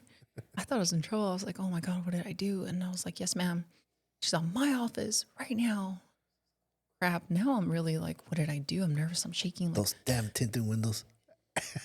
I don't know what it was. Like I was so confused. And so like she's quiet. Like the walk from the classroom to her office was literally Yes, it felt like forever, right? And so one of the things that they make you do with the academy is whenever you're it's academy time, you don't walk anywhere, you double time. And double time means is you just basically walk with intention. You walk a little bit faster, even if Right. it kind of looks like a little bit of a jog, but you're walking. Yeah.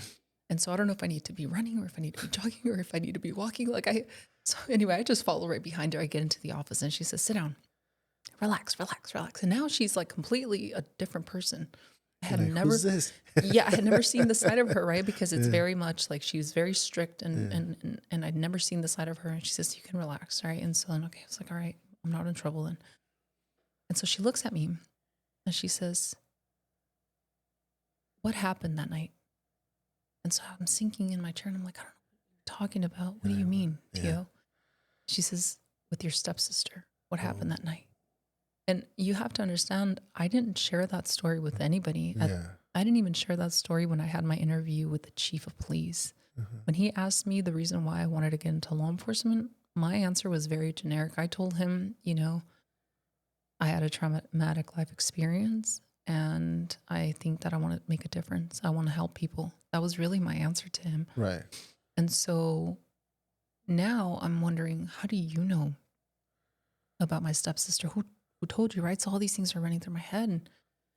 And so she says, I already heard the story, but I want to hear it from you. Mhm. And so then she goes on and she explains to me. She says, do you remember the police officer that responded to your dad's house that night, Officer Brown? And I said, yeah, of course I remember him. She says, well, he came into the academy. He was in here. He came to visit us yesterday or the day before, and he was at the academy in the RTO's office. They have photos of every single recruit. Yeah. My photo's on the wall. She said he looked at the wall and he saw your face, your picture, and he recognized you immediately. And he told me about that story. And he told me that he was so impressed by the way that you handled yourself in such a stressful and traumatic situation. He was quite impressed. And so he had already told her the story, Right. but she wanted to hear from me. And so I'm like at a loss for words because for the last 2 months I'd been asking God, am I where I'm supposed to be in life? Right. And that was that answer, Wow. right? That story of my sister came full circle. And that was just what I needed to know. And, it was what I needed. So what happened after you told her your side of the story? What happened after? She just, she just looked at me. She says, you're going to do great things, and she and I developed a really cool relationship. Is there after that. BFFs now? Oh my God. No, she took a liking to me, Yeah. and so she was hard on me, but for good reasons. Right. But she would also give me a little bit of flexibility. So that means that she was hard to begin with, and then after that incident or that situation, she was more on you because she knew what you were capable and Oh yeah. yeah. Oh, Yeah, okay. she definitely held me to a high standard. All of them did. Nice. But then there was times too when they would joke here and there with me, or they would, they would make conversations with me, and that was nice, right? You get the strict TOs, but at Yeah. the same time, they show you that they're also human. And Yeah. I had an experience like that because I remember in 2009 -01, that was my class. I put myself through the fire academy in San Jose, South Bay Regional, but our main campus where we trained was at Hollister. oh, okay. Yeah, but sometimes we'll train in San Jose at that or the San Jose Fire Department. So I remember, when you're talking about this, I'm reminiscing, those days and all that stuff. I was like, oh my God, it's pretty cool. But yeah, unfortunately, I didn't finish. I had an emergency to attend to, and obviously, when you leave, you can't come back. You know what I mean? So it was kind of like that thing. It's like, what am I gonna do? Am I gonna take this emergency where maybe I'm not gonna be able to see this person for the rest of my life, or am I just gonna continue to pursue this? So I ended up taking the other one. But when you talk about how they mess around, I remember one time one of the firefighters, we had a friend, and I still do. He had big old lips, and he used to call him ¿cómo le decían? Fluffy Lips. We call him Fluffy Lips because everybody had nicknames. Fluffy Lips. I was like, when you mentioned about the nicknames, it reminded me about him. That's awesome. Yeah, I'm sure you guys had something like that too, no? Where the officers would like pick on certain individuals and have like little nicknames here and there, you Oh, know? yeah. Yeah. So that was amazing, you know, that you had that little moment. And fast forward, you graduate. Not that I don't want to hear your whole story about the academy print, but I just want to dive into Let's do it. the good stuff. You graduate, you're already hired to Gilroy PD. You get your orders to show up a certain date, you know, your shift date. What was your shift at night, right? Or was it morning? When you're on FTO, they put you, so you go through 4 different phases. And so every phase, they try their best to put you on different shifts. So I worked on the weekends, I worked graveyard shift, I worked the swing shift. So I basically got a taste for A little bit of everything. all of the different, all of the different shifts. First day at FTO. Walk us through it. How was it? Oh my God. You were nervous? So one of the things that you learn to do when you're in the academy is you learn how to put on your uniform. Right. I was so scattered on day 1. I couldn't even remember how to put my uniform on, and I was struggling to button my shirt and to get my badge on right and to get my name tag to look in line. And I was stressed out. And so you meet your FTO, and he was tough. Like he's one of my good friends now, but holy cow, he was intimidating. He was like 6'4" and tough guy. He's He's taller than me then. team leader. He's a team leader on the SWAT team, and he's done this and he's done that, and I'm just intimidated, right? And so like he doesn't necessarily like, he doesn't make small talk with you. He's just, do you have this, this, and this? Yes, sir. All right, let's go to briefing. And so you just sit down and you shut up and you be quiet, and you know, and you do, you know, they issue you your beat. A beat refers to the district or the area that you're going, the region that you're going to be patrolling for the day.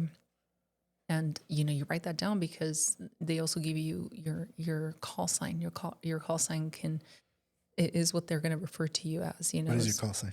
So it varies. So like, for instance, our day shift units, they're Q units. So for instance, Q1, Q2, Q3. Swing shift is S1, S2, S3. Graveyards are B boys, so B1, B2. I was imagining like a badass call sign, like, you know, the Furiosa, you know, or something. No. So you get your call sign, and then your FTO basically shows you how to prepare your car. These are things that you don't necessarily pick up at the academy, right? So it's different. Yeah. so they show you what you're going to need, what equipment you want, all of it, and then you get in the driver's seat and you go.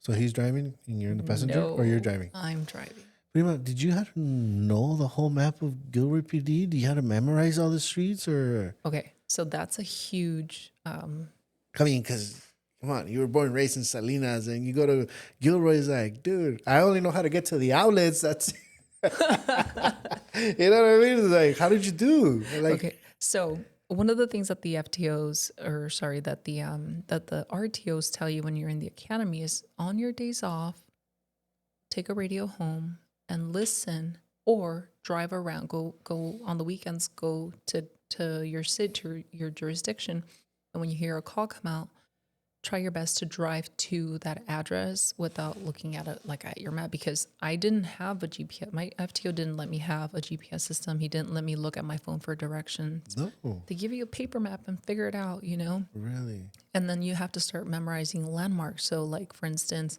you said the outlets, right? I know for a fact that the outlets are on the east side of town, northeast side of town. So I know how to get to the outlets. So then you slowly but surely start remembering, oh, that gas station, oh, I know where I'm going. And then before you know it, you start to memorize things. But you have to be quick about that, right? Because if you get called, if there's some kind of an emergency, a code 3 situation, code 3 means you go lights and sirens. You don't have time to figure out where you're going. You have to go, and you have to get there fast, because it could be your partner is in a fight and you have to get there quickly. Right. So you learn. So what I did that I thought helped me, at the end of every shift, the watch commander writes what we refer to as an end of watch. And the end of watch includes certain events that patrol had to deal with during the day that may become an issue, or that may be significant enough to let the other officers know. So what I would do is on my weekends, I would take the end of watch, and because they would include the address in there. So I would open up, like on my tablet, I would open up Google Maps, and so then I would just map. If I was at the police station and I was responding to this call, how would I get there? And I was only doing it using the map. Like, how is this street going to get me? This is my starting point. This is my end point. What streets are you going to take to get there as fast as you can? Oh, wow. And so I did that over and over and over. And I think that helped me personally. That helped me significantly because by the time I got there, I had some idea of where I was going, and I wasn't so lost. But that, I'll tell you this, that is one of the main issues that we have with recruits is city orientation. Oh, wow. Yeah, it's a struggle. Yeah, because I've heard through some friends that I have in the PD that if you don't know that's a big thing. Like, Yes. you got to know. If not, they'll let you go, or you fail FTO program, because you did everything right, but you didn't know how to get there, Right. I was like, really? He's like, yeah. I'm like, damn it. I live in Salinas, sometimes I don't know where to get to point A to point B. Dude, my wife has to tell me, like, oh, you got to go take the freeway fast. I'm like, oh, damn it, Wow, that's amazing. I totally didn't know that. So imagine, if I become PD in Gonzales, it should be easy for me because I live in Gonzales. It's a small town. You know what I mean? Yes. Should be able to get there, huh? Wow, that's amazing. So your first day, you're there. Your FTO is taking you to the ropes. You're quiet. You're learning. I just got to ask a question. I have to. I'm the type of guy that if I'm taking notes, I like to take notes. You were not taking notes, were you? Or you were just observing everything? So I did take notes after a call or after we had a little bit of quiet time. I would take some notes, write down certain things. But I'll tell you what, my first call for service was a vehicle pursuit of a stolen car. First day, we jump in and we got into a pursuit of a guy who stole a car. Wow. And then he ended up crashing into the fence of somebody's house. And you were driving. Yes. Walk us through your feeling. Like, as soon as you hear that call and your FTO looks at you, like, all right, let's rock and roll. Did you get adrenaline, but an adrenaline in a good way or an adrenaline in a nervous way? It was a little bit of both because one, you don't want to screw it up, right? You're on FTO. 2, you don't want to crash. 3, you want to get there safely, but also fast. So I'm going to say the adrenaline was more like, let's go versus I'm nervous. So, your FTO is like, all right, I'm going to do all of the radio traffic because at that point I still hadn't learned all of the lingo, right? Every city talks differently. We use codes and things like that. And so he says, I will take care of the radio. All you need to do is drive. So hit your license sirens. He says this, and they guide you through that, right? They tell you like, this is your code 3 lights. You have to shift it all the way. You have to turn on your siren, and we're going. So we went, and thankfully the guy ended up crashing into the fence because we got him into custody, shortly after. But boy, that was a rush of adrenaline, something I'd never experienced. So you did all that handcuffing, everything. You have to. When you're on FTO, you are expected to. So okay, he crashes. Boom. You get out of the car. You go run. You rush him. Well, a stolen vehicle is it's a felony, right? So we hold him at gunpoint. We make him give us commands, like we give him commands to get on the ground, put his hands behind his back, that kind of thing. And then we safely, you get a contact team and you come up and you take him into custody. And everything was safe after that. So you do everything while your FTO's right there behind you, backing you up. Yes, except because this is day one, they're not going to set you up for failure. They're going to guide you. So I did have a little bit of guidance. He said, all right, this is what we're going to do next. And so you're learning and he's guiding you. And he's not going to let you fall on your face just yet, Yeah. By the time you get to phase 4, they expect you to already know most of those things. But it's day one. So he's guiding me through the process. And now, the hardest part about that whole thing is not so much doing the arrest and all that, but it's the paperwork. There's a lot of paperwork. So paperwork is like the not so fun stuff. Yeah. That's that. And you know what? Our job, people don't know this. And it's kind of, when you tell them, they're surprised by that. But I'm going to say a good percentage of our job is report writing. It's documentation. It's filling out forms. Wow. First day, huh? So How far was the chase?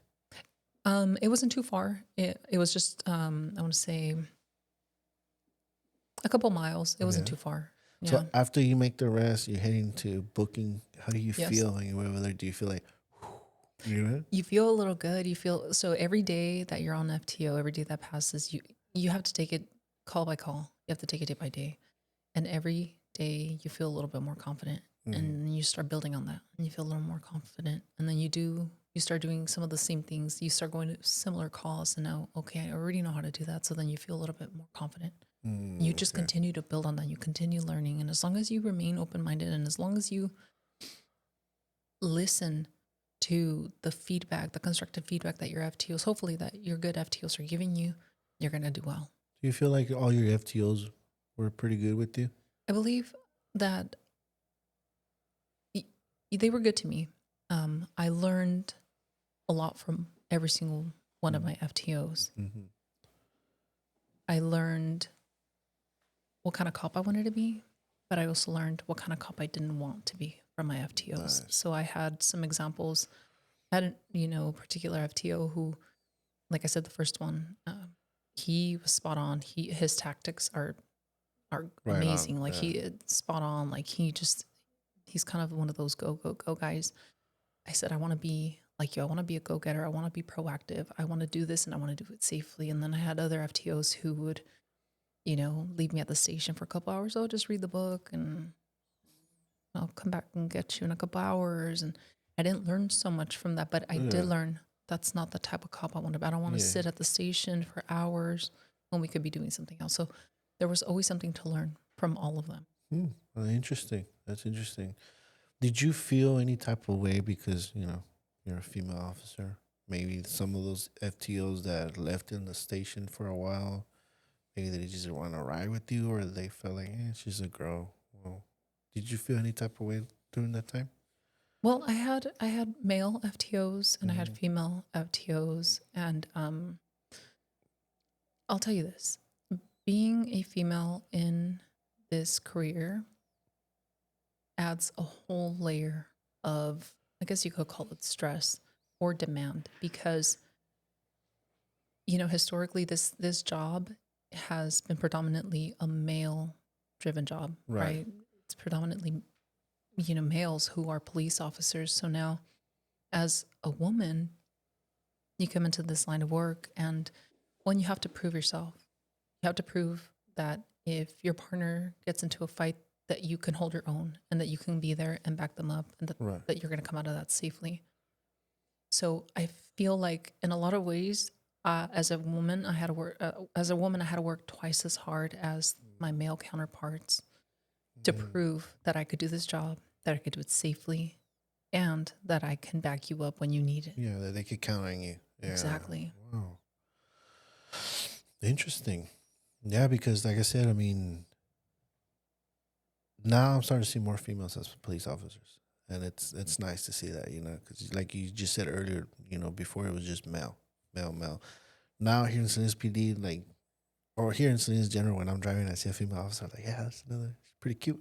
Hey, arrest me. But it's nice to see that there's more females that want to pursue their career, but I always wonder, do they make it difficult for them just because they're females, or even if they're like 5'1" or whatever, but they're still hungry to be that cop. They're still hungry to serve the community. I always wonder if there's officers out there that always like to they just push them around, or no, you're not good. You know what I mean? Or because they have that stigma, like, you're not gonna come here and do our job. This is a man's job. You know what I mean? Did you ever felt like that during your time as you were growing in PD? Not necessarily, but I will say this: this job is not for everybody, Right. male and female. And like you mentioned earlier, if you have that drive and you really want to do this job and you want to do a good job, you're going to do everything you can to be successful and to gain the trust from your partners as well. But yeah, of course, you have a female officer who's 5'1", and you come up against a dude, a gangster who's 6 foot nothing. Yeah. you have to outweigh that. How are you going to come up against that situation if he decides you're half of my size and the fight's going to be on? You know, so in that scenario, if you're the female officer, what have you done to prepare to encounter a situation like that? So you have to take that into perspective, and not just female, males too. You know, one thing that I noticed from you, Prima, is that when you're not working or you're not doing anything else, I do see you do tactical training.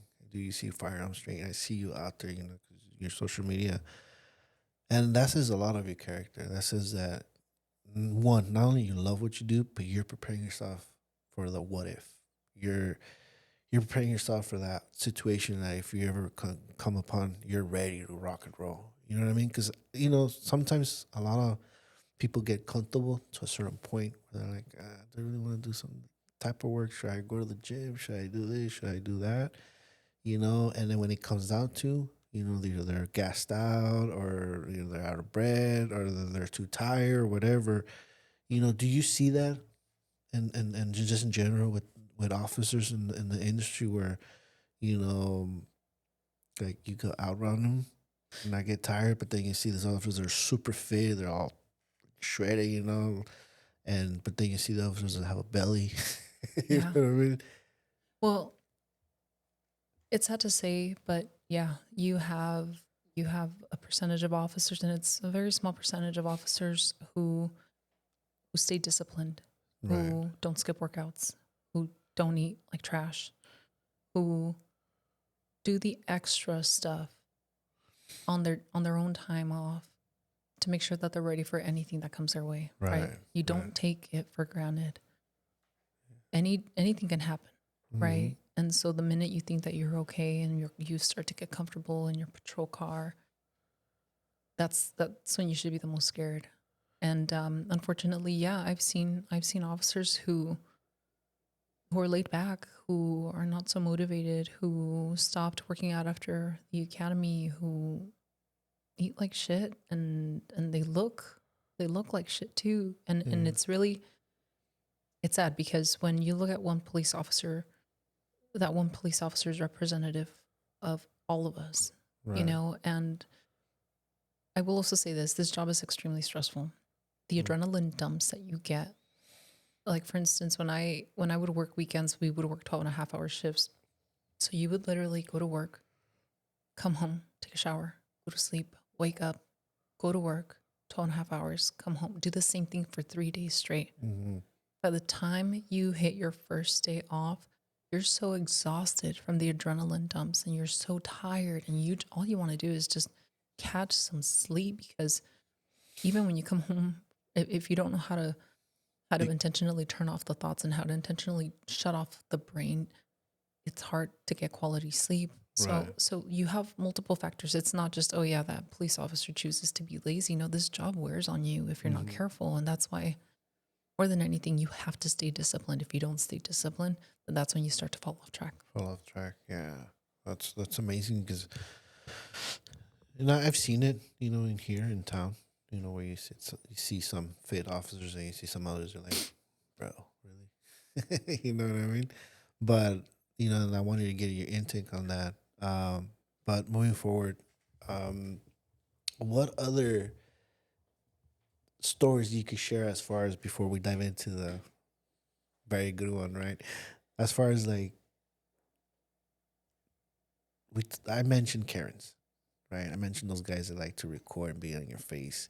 Have you ever dealt with that? Have you come across them? Yes, we have. They call them First Amendment. They swear they know all the right. Yeah, they'll come as long as they're in a public place, they have the liberty to record you. There's no expectation of privacy. So yeah, they have the ability. Is that true that they could walk into the police station and record? It's a public place. So I mean, they're limited to what they can do inside a police station, right? They can't go into the actual. They can go into the lobby, but they're restricted to the private areas. So they could do that. They can walk up to your car and record you and take videos, and you do the best that you can to remain calm, because what they want is they want to get a rise out of you. They want you to lose your cool. They want you to start cussing. They want to get the worst out of you so that they can post that online and show, hey, look, look at this cop's behavior. They're all the same. You see, this is why we need to dismantle the police force. Not only that, but man, they get for some reason YouTube pays them for all those views. Oh, you know for what I sure. mean? It's just like what? Yeah, clickbait. Yeah, clickbait. Like I said earlier, I like to call them fishers because they just fish, see who bites. Mm-hmm. You know what I mean? And it's just like it's annoying. That's why I wanted to ask you if you ever encountered that. How did you address that? What was your thought process? But you just mentioned right now that you just stay calm, relax, and just be cool. Because at the end of the day, I mean, it is the right? They have the right to do so. You can just say nothing. Mm-hmm. If it would have been me, pretty much, I think I would have just taken advantage and be like, "Fuck, I'm getting free video. Hey, what's up, guys? Follow me on IG." You know what I mean? Yeah, get fun and creative. Yeah, get fun and creative. Why not? Hey, to all your officers right there, if you're encounter that, get fun and creative. It's for free. You're getting likes, Yeah, Shit. there you go. Yeah. I've also seen officers that like to record their shenanigans and put them on social media, like little things like that, where they're just having fun, showing people the real officers, like the real cop. Like, no, all cops are mean, or. And what do you think about that? Those cops that do that, I like them, I like, and when they do stuff like that, because you get to see their fun side, they get to see like they enjoy their work, I think it's funny. I think it's fun. I mean, I think I personally don't have the time to sit there and record things because when you go to work, like you have to stay on guard. You have to keep your head on a swivel, and I personally never had time to like sit there and record myself doing something funny, but I appreciate those videos because I can relate, right? It's like, they'll say some things and you're just like nodding your head or just like, yeah, I know what you mean. Yeah, I've seen some that are so funny and I'm just like, oh my God. Yeah. But what would be your most like I mean, I'm sure you dealt with DUIs. Sometimes I feel like you guys are like family therapists. You know what I mean? Because you guys, I mean, people sometimes see you guys as like, man, can you fix this problem? Or like, we're arguing, they expect you to be Dr. Phil or what, It's like, how do you deal with that pretty much like in a domestic dispute? Like when you get a call and you show up and the wife is mad or the husband is mad or, it's like, what can you do? It's like, leave the house or like, what do you do pretty much? Like, well, that's a great question. And it's interesting. You just mentioned like, how do you, sometimes you have, we wear different hats. Right. So, for example, 1 minute you can be responding to a fatal accident. And when you're done with that call, the next call is, like you said, a domestic violence call. So now you have to shift gears from seeing somebody completely destroyed on the street to now shifting gears to a family dispute. Right. And you shift hats. Now, you have to try your best to understand them because sometimes people just want to be heard, and so what I've found, at least in my experience, is listening to what somebody has to say and then trying your best to come up with a solution is the best thing that you can offer them. Sometimes you can't fix their problem because they've been married too long and you know that they're going down the road to divorce, and you just offer the best that you can. You show respect. Right. You show understanding. So is it easy for you to transition from one hat to another, or does it take time by the time you get there? You have to. Yeah. You have to, because if you don't, you can come off like an asshole. And if you haven't transitioned, like, yeah, you just saw somebody completely wrecked, somebody dead on the side of the road, and that bothered you. But you know what? That call is over. You have to put that behind you, and you have to move on to the next one. You don't have time to sit there and simmer on what just happened. Now you have to transition because now somebody else needs your help. Right. Wow. Interesting. What would be your most memorable less incident that you ever dealt with that you're like, really, bro? Or do you have a lot? Oh, we have a lot. Do you want to be more specific? I don't know. Just something that you're like, I don't know, pretty much like, people. You have a question? Oh, I guess I have a question here. Okay. Am I to say it? A ver, dímelo. Después de todo el sacrificio de estar en la academia, después de obviamente pasar por un momento muy traumático, ¿qué sentiste cuando te pusiste tu uniforme por primera vez? Oh, that's a nice question, It's a man. beautiful question. Oh, man. There was a sense of pride.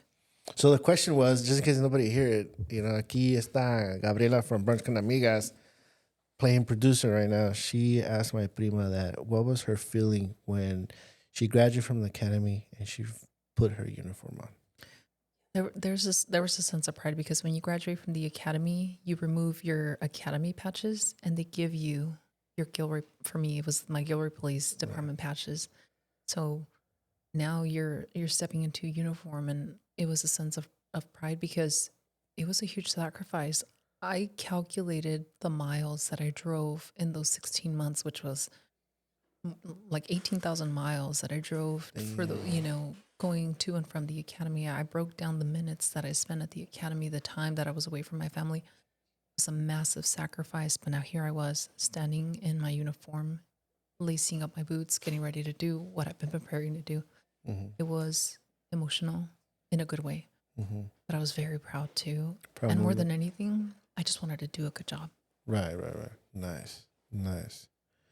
So, Prima, going back to the question I asked you, like kind of like a bullshit call. Like you're like, really, bro, you can call me for this, but you had to handle it because that's what you do. Is your job. You got to find a way to, handle the situation. Does it nothing ring a bell like you had a call like that? Oh my gosh, we get bullshit calls all the time. Mm-hmm. And so I guess they're not sticking because they're a dime a dozen.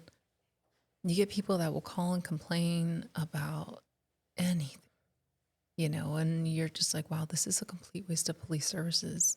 Do you not have anything better to do, How do you deal with people that always talk about defund the police? Do you get those people that tell you that in the face? I've not had the opportunity to have that encounter. Mm-hmm. I do get people who flip me off. Really? Every now and then somebody will flip you off. Every now and then somebody, if you're on a call for service, somebody drives by, they roll their windows down and they'll be, fuck the police, I've dealt with that. Shit. But I've never actually had like a sit down with somebody who believes that they should defund the police. I've never had that.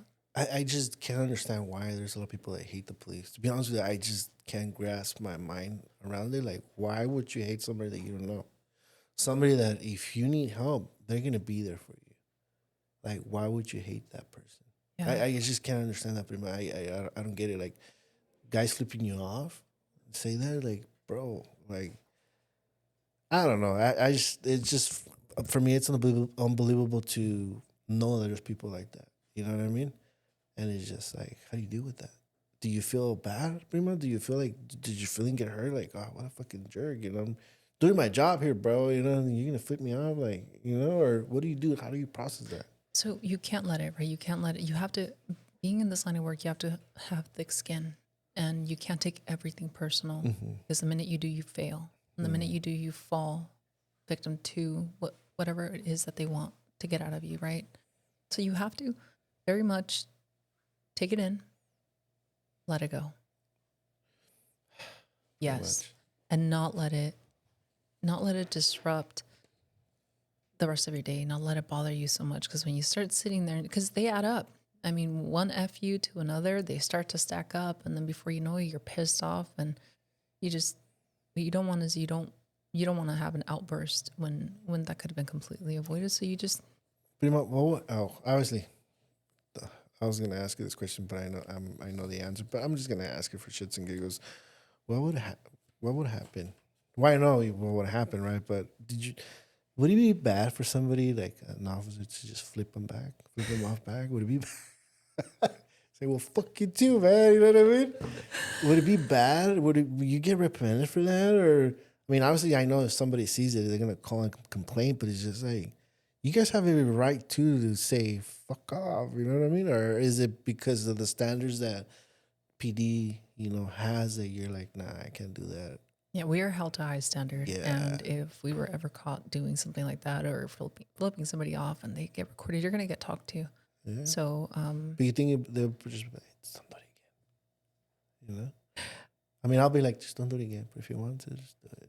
Yes. Yeah, but the last thing you want to do is you don't want to walk into the principal's office and get talked to about and your that's why I'm conduct. not a cop, because I think I'll probably get fired right away. I mean, I think if you asked other officers that they may have a different response, but for me, you just got to let it go. don't let it get to you, because the minute that you let somebody else's behavior and actions affect you, you lose. So never give your power away. Yeah.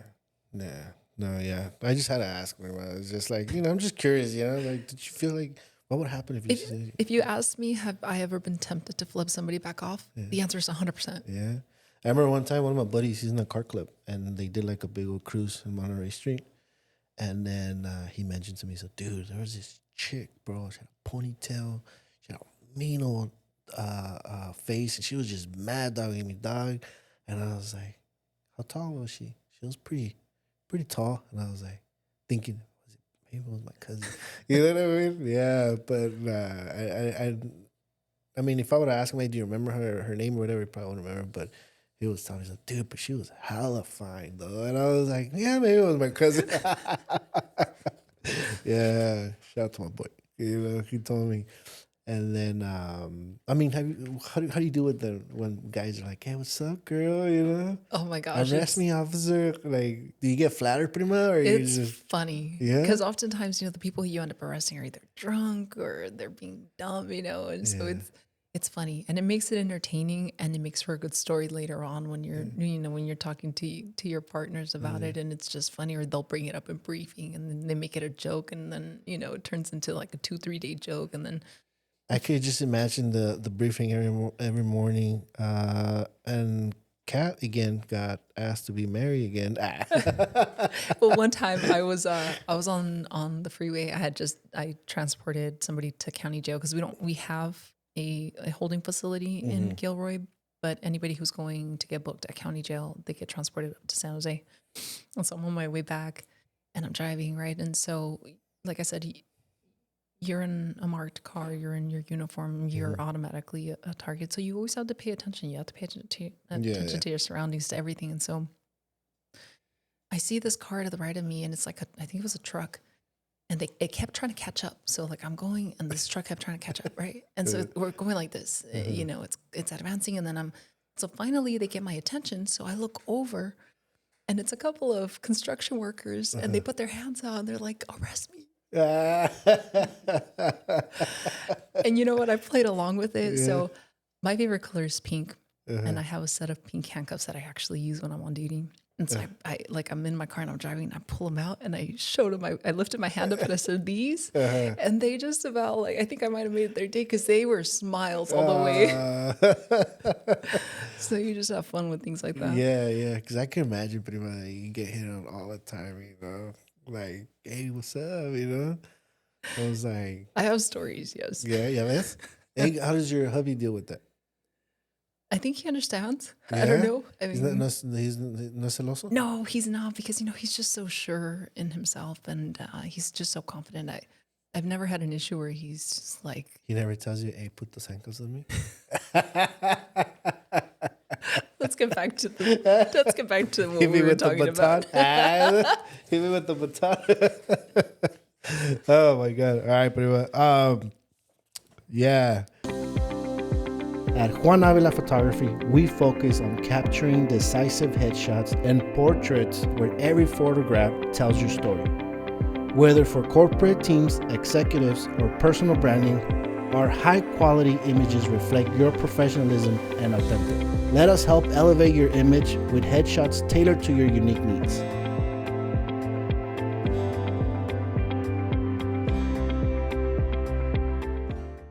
So, well, I mean, you have a lot of hats now in the department, right? But before we jump into those hats in the department, there was an incident that happened, right?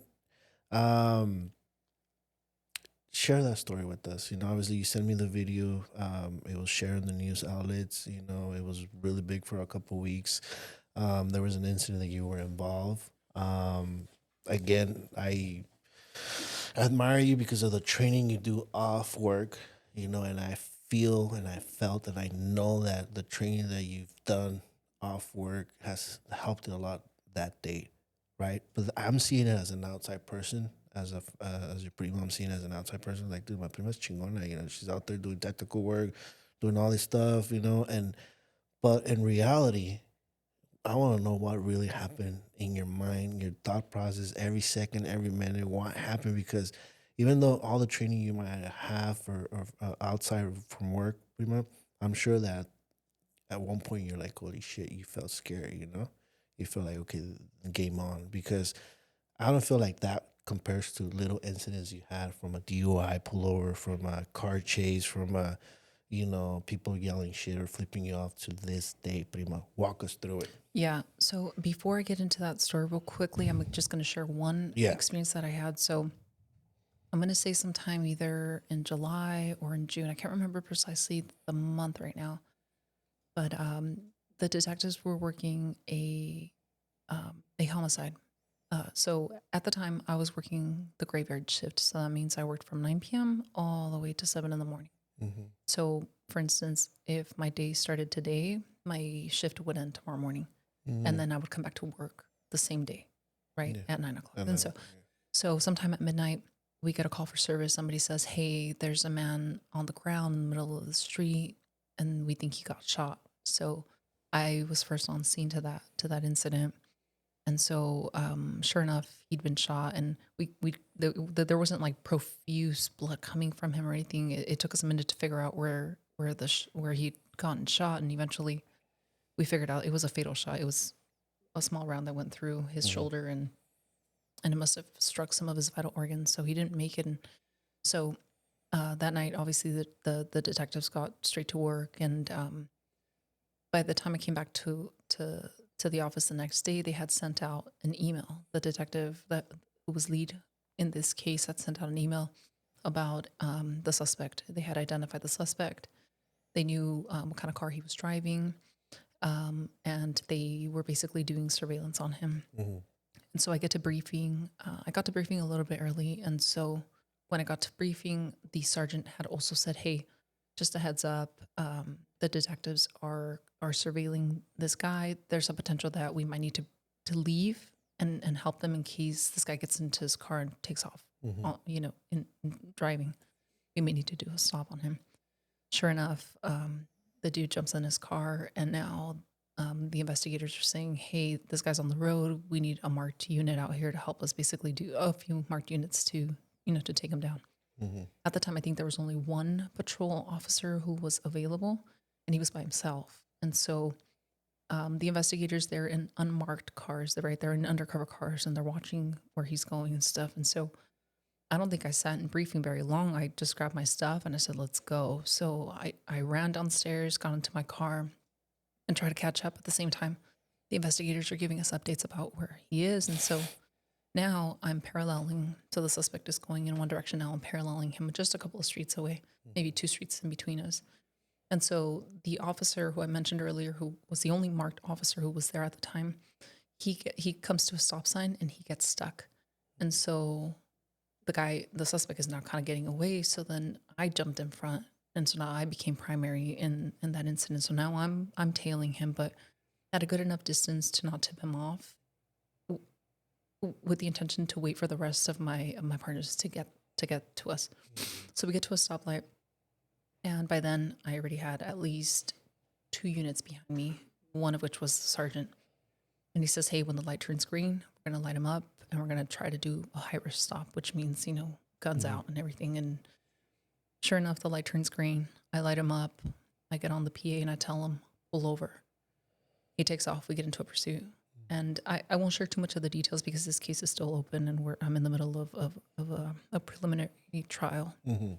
But halfway through that pursuit, we're going southbound towards Salinas. Halfway through that pursuit, like this whole time, he's like doing something with his hands and he's reaching on the floorboard. And I could see because I've got my spotlight on him and I'm shining it. There's no tint on the windows.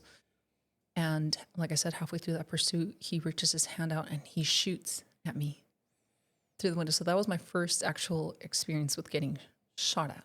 And so we're going 100 miles per hour on the freeway. There are people who are coming and going. They're in opposite directions of the freeway. Mm-hmm. It is way too risky for me to try to return fire. It's just, there was like at least 3 construction sites that we encountered during that time. In fact, he even ended up crashing into a This civilian. was at night, right? This is at nighttime, Yeah. right? And so nighttime they do construction, and so there's a lot of road work. And we came upon at least 3 different construction sites. So it was extremely, extremely dangerous to try to get into a gunfight at 100 miles per hour. It's just ineffective. There's no way we're going to do that. Right. Eventually, we get to Salinas, and by then we already had CHP involved, and we were able to take him into custody safely. Nobody got shot. But that was my very first encounter. So now, fast forward 3 months later, the swing shift units get a they responded to the call of a shooting. I think it was like a drive-by shooting or whatever. Mm-hmm. So I didn't, obviously, my shift, it starts a little bit later. So I heard about it, later on in the day.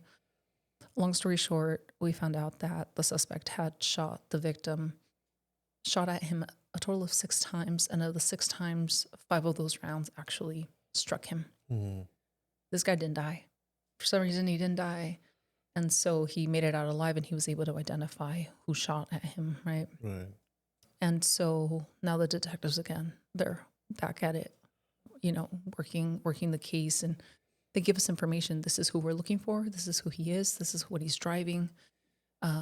We need to find him, because they couldn't locate him at the time. They couldn't figure out where he was. And we knew that he had family like in Los Banos, and he had family in Gilroy. So he might have been going back and forth, maybe even Merced. Right.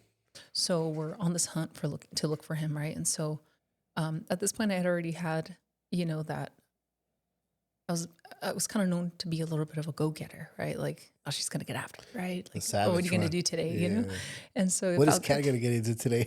well, it was funny because when I'm gonna say maybe a week after that shooting incident, one of my partners says, we're getting ready. We break from briefing, and we're getting ready to get into our cars to start our shift. And he says to me, "Hey, Kat, I'm surprised you haven't found him yet."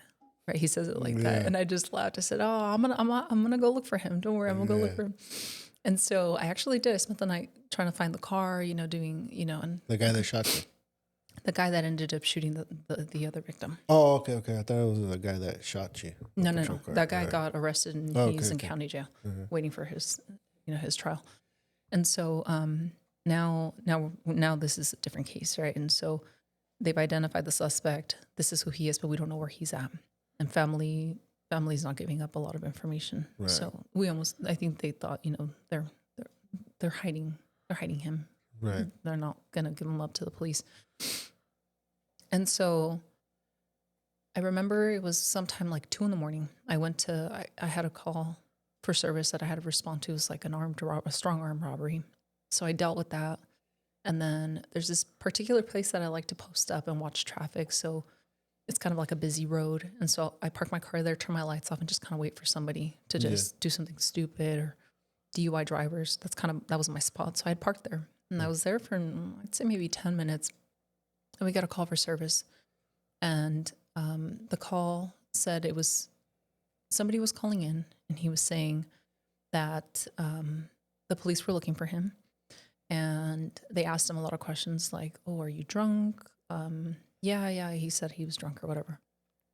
And so when we received the call, it was, there's a drunk guy at the at the post office who wants to speak to an officer.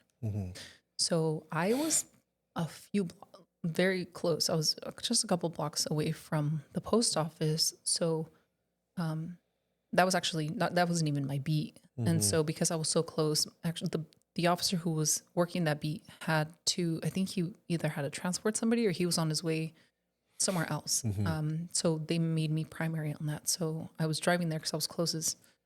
And so the dispatcher's getting more and more information from this guy. And so they put out, he's advising his name is Gabe Lopez and blah, blah, blah. And so when they said that, instinctively, I knew exactly who they were talking about because I had read that BOL. I knew who we were looking for. I had been looking for that guy, except for the dispatcher misunderstood his name when he gave it to him. It wasn't Gabe Lopez. It was David Lopez. Okay. But I knew exactly who that was. So I knew exactly who I was getting ready to encounter.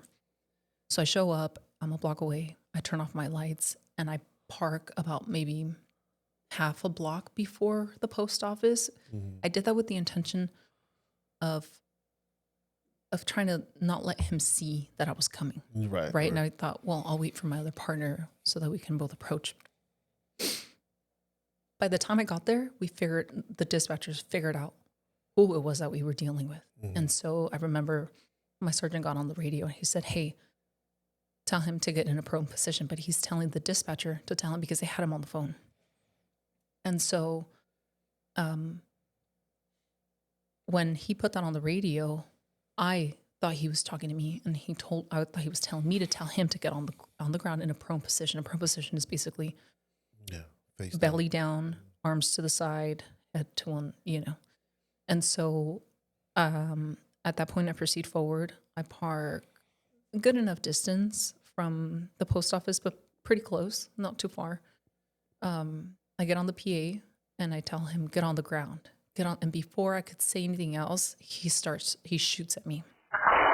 The bullet penetrated the A pillar of my car, and I felt it. Like I felt when it hit the car, I felt it. So you were inside the car? I was inside the car. I hadn't even parked yet. My car was still in drive. So you were pulling up, and you're in the PA. You told him, "Man, get on the ground." Get on the ground. And then boom, he fires the first round at me, and it hits the A pillar on the passenger side of my car. Yeah. And it penetrates, right? And so I got on the radio, and I just told everybody, shots fired, shots fired.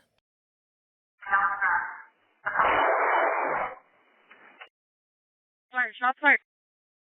Shots fired.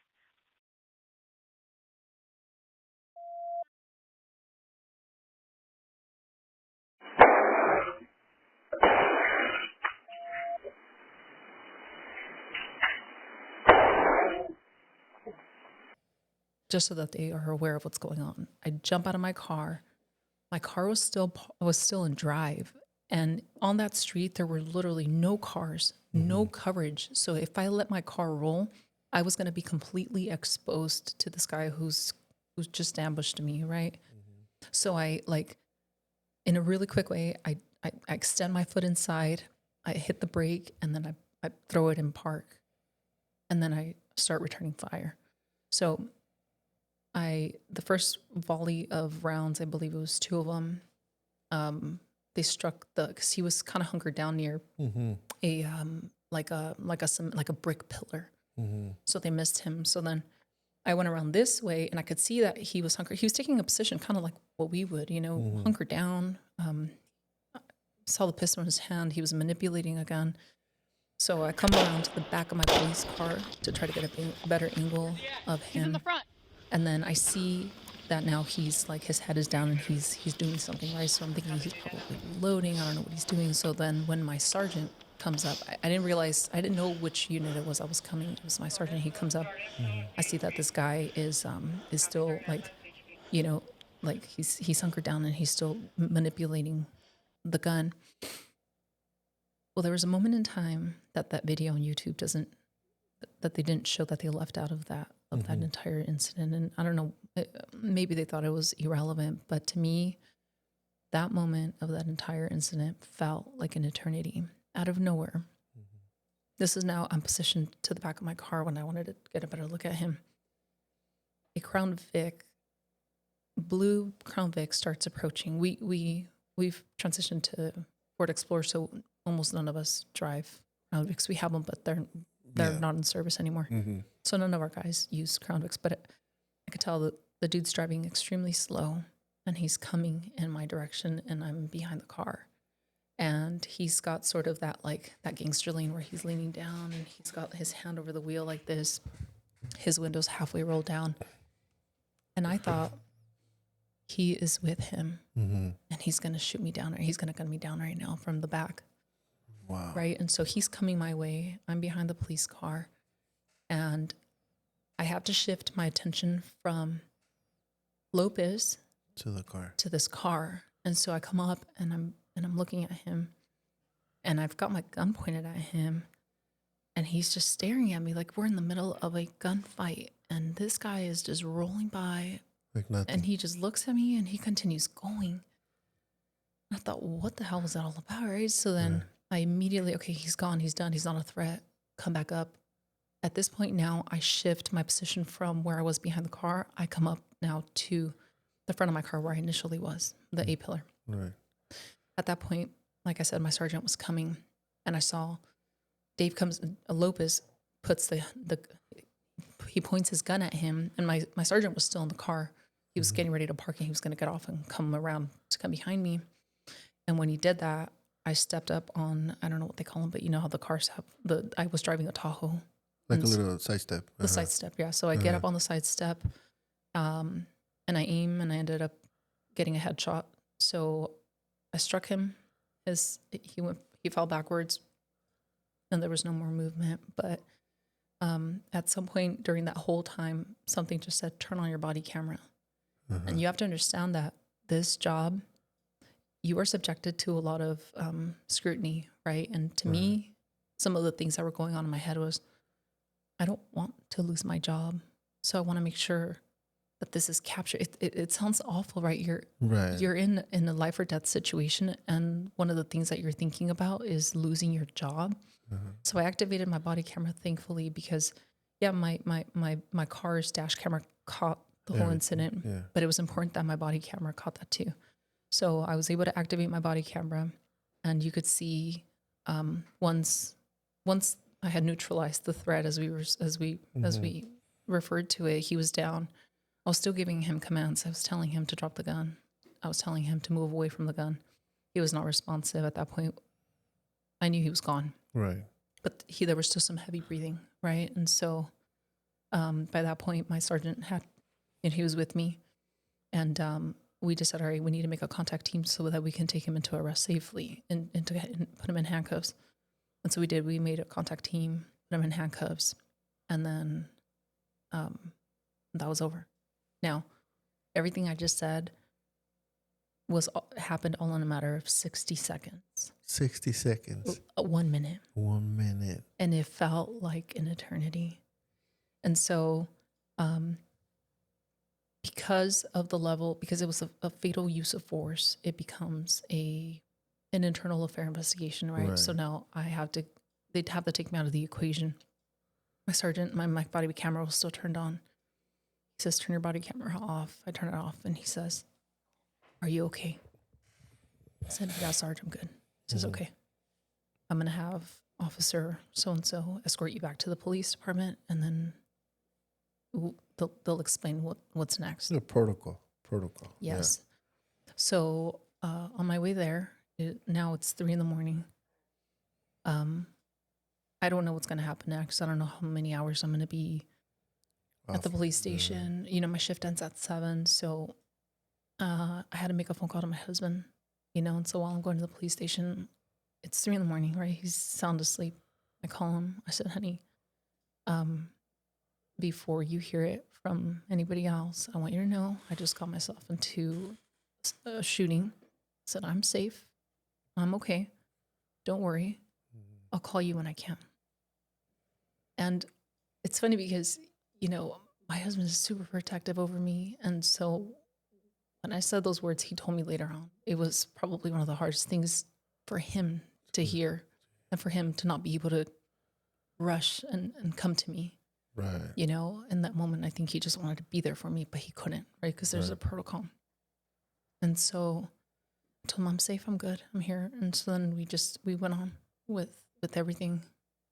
So, and that was a process in and of itself. So by the time the dust had settled, they decided, you get an attorney, they decided that they were going to give me at least 1 day to just go home, sleep it off, come back, and then they would do my interview. So we did that. I went home, I want to say maybe 7:30, 8, not too far from the time that I go home. Mm-hmm.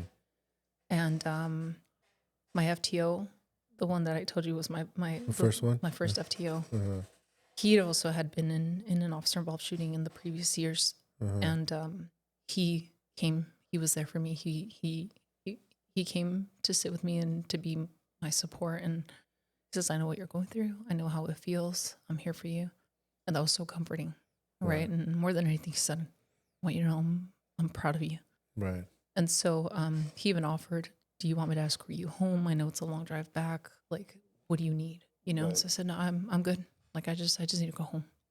Mhm. So I went home, and I'll tell you this: I don't think I slept for 36 hours. Really? Just the adrenaline was just at its peak, and I was restless. I couldn't really eat. I was getting floods of text messages from people who just wanted to reach out and ask if I was okay. Within the department. Yes, and friends and family, you know. Pretty much. So, wow. I'm just like, whoa. You know, it's a traumatic event that you were. Man, I just don't know. No tengo palabras, dude. It's just like, wow. Everything happened in 60 seconds to a minute. You're just in, what is it, fight and flight mode, or you know, kill or be killed, you know? And it's like, ¿qué estabas pensando? Like, what was your thought process to that? Like, doing that? Did you even have time to think? Or you were just thinking, how am I going to get this guy situated? How am I going to get this guy handled? How am I going to, you know, diffuse the situation? Or what was your thought process during that 60 seconds?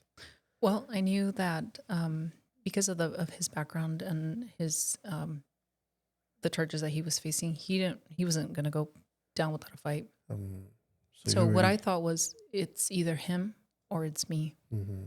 And I remember thinking about my son. I thought, I'm coming home. I don't care what it's going to take. I'm coming home. Mm-hmm. And so, you know, you just jump right into that fight mode, and you don't give up, right? Because everything that you've done to this point has prepared you Right. to approach this situation. And no matter what, I wasn't going to lose. And you know what? I didn't lose that day. Mm-hmm. You definitely didn't. I mean, one shot, one kill. You know, and the way you handle it is just amazing, pretty much, because I mean, nobody knows what an officer goes through in that situation. Nobody knows what their thought process is. If I was put in that situation where I had to defend myself or defend my family, or be in a situation where kill or be killed, I don't know if I would have. I mean, honestly, I don't know if I would have that time to think about my family, think about my wife, think about any loved ones. You know, that I don't know if I had the time. That's why I wanted to ask you. You know, and you answered like, yeah, I thought about my son, but then I was like, you know, like from 1 second thinking about your son and thinking I'm coming home no matter what. Let's get the show started. You know, it's like you were able to shift quick. You know, and I wonder if a lot of officers take time to shift from that, like if they let that fear take over, as far as like, am I gonna make it? Am I gonna make it? I'm not gonna make it, or am I gonna make it? Or my family, but then boom, let's go. You know what I mean? Kill mode. You know, it's just a lot of people don't know that. You know, and I'm glad that you share that, because I want people to hear that first and foremost, and I want them to know that it's not easy. First, second, you might think that you guys think about your whole childhood to where you at in those 60 seconds, but no, you got to think how you're gonna get home. You Right. know, and what are you gonna do to get home, right? Right. And it's just like, wow, Yeah. you know. Yeah. And it's unfortunate, you know, I do I do feel bad for his family members. I know he has younger children, Right. maybe adult children. I never wanted that to happen. But my son still has a mom. Right. And the only thing that got me out alive of that situation was my discipline. Your discipline and your mindset, dude. Your mental toughness, being able to adjust real quick. Pretty much, I admire you for that. And it's just like, I know you're not the only one that has been put in that position, that has been able to shift quick. I think for a lot of people, it will take a lot to shift. But like you said earlier, this job is not for everybody. And sometimes we've seen that there's some officers out there that don't deserve to wear the badge, right? Yeah. And then we've seen those that do deserve to wear those badges. I've seen it pretty much here in my community. I've seen those officers that go above and beyond for the community, and I've seen those officers that don't, right? And, you know, and that's the reason why I have you here, because I want you to, to share that, that, hey, we're all not bad apples, we're here for the community, especially you, the fact that you took the time to do your homework as far as what agency you wanted to work for. And by the little you share with me, Prima, PD, Gilroy PD is like, whoa, you could tell that they're got their shit together. There's a system in place, there's structure. And I know this by the information, the little bit of information you're sharing with me. And there's other agencies that they wish to have the structure and that discipline and that connection with their officers, right? So, I mean, wow, thank you for sharing that. Yeah, it was life changing. And I'll tell you what, I when I took that fatal shot, that last shot, I took a deep breath, and I defaulted back to all of my training, Mm-hmm. and that's in a lot of ways what did it, right? I was accurate. I was able to manage my breathing, because I don't know if you saw the end of the video, but when it's all said and done, you can hear the way that I breathe, and it's now a little bit more sped up than it was when I was in the middle of all that. And that was just my mind telling me, you're safe, you're okay. The sense of relief. Yes. The sense of relief. Yeah. I did notice that in the video. I was like, well, okay, that was a sense of relief. Yeah. Breathing, because you're like, Yeah. and now fast after that, obviously you get day off, come back, the interview, you're good. How was it after that to go back to work? Was it just like a regular normal day? You put it behind you, you move forward? Or was it something that as you were moving forward during your days, it took you a while to put it behind you? Yeah. So, my life's never been the same. But I refused to be a victim. I wasn't a victim. Things didn't happen to me. They happened for me. And like we talked about earlier, if you pay attention, you'll learn from the experiences that you're faced with. Mm-hmm. And I took it as such. I one of the things that I always tell my recruits when I go down to, because I'm an instructor at the academy and I do PT, and I put them through like a high intensity interval workout. And when they're huffing and puffing and just on the brink of like giving up, I make them all lay down, close their eyes, and I teach them how to control their breathing. I always tell them, you never know when you're going to need to control your breathing, but you may need to one of these days, when you get out there into the real world and you actually, you're encountering a life or death situation. And it's so important. It's so important that you again, remain disciplined. For me, one of the things that's helped is my workouts are oriented in a way where it's stress inducing, but not to the point where it's causing more harm than good. And then being able to manage my breathing through those workouts. Prima, how were you able to balance that after that with your family, your husband, your son, and like how were you able to decompress after that? You said that you were never not the same after that, but how difficult was it for you to like to adjust? Knowing that you're different, something that you changed that day, and yet you're still juggling being a mom, being a wife, being a daughter to God, following, going to church, staying devoted. How do you manage that? Like, did you got closer to God in that moment where you're like, God, man, I never felt like this. I felt different. What's going on here, God?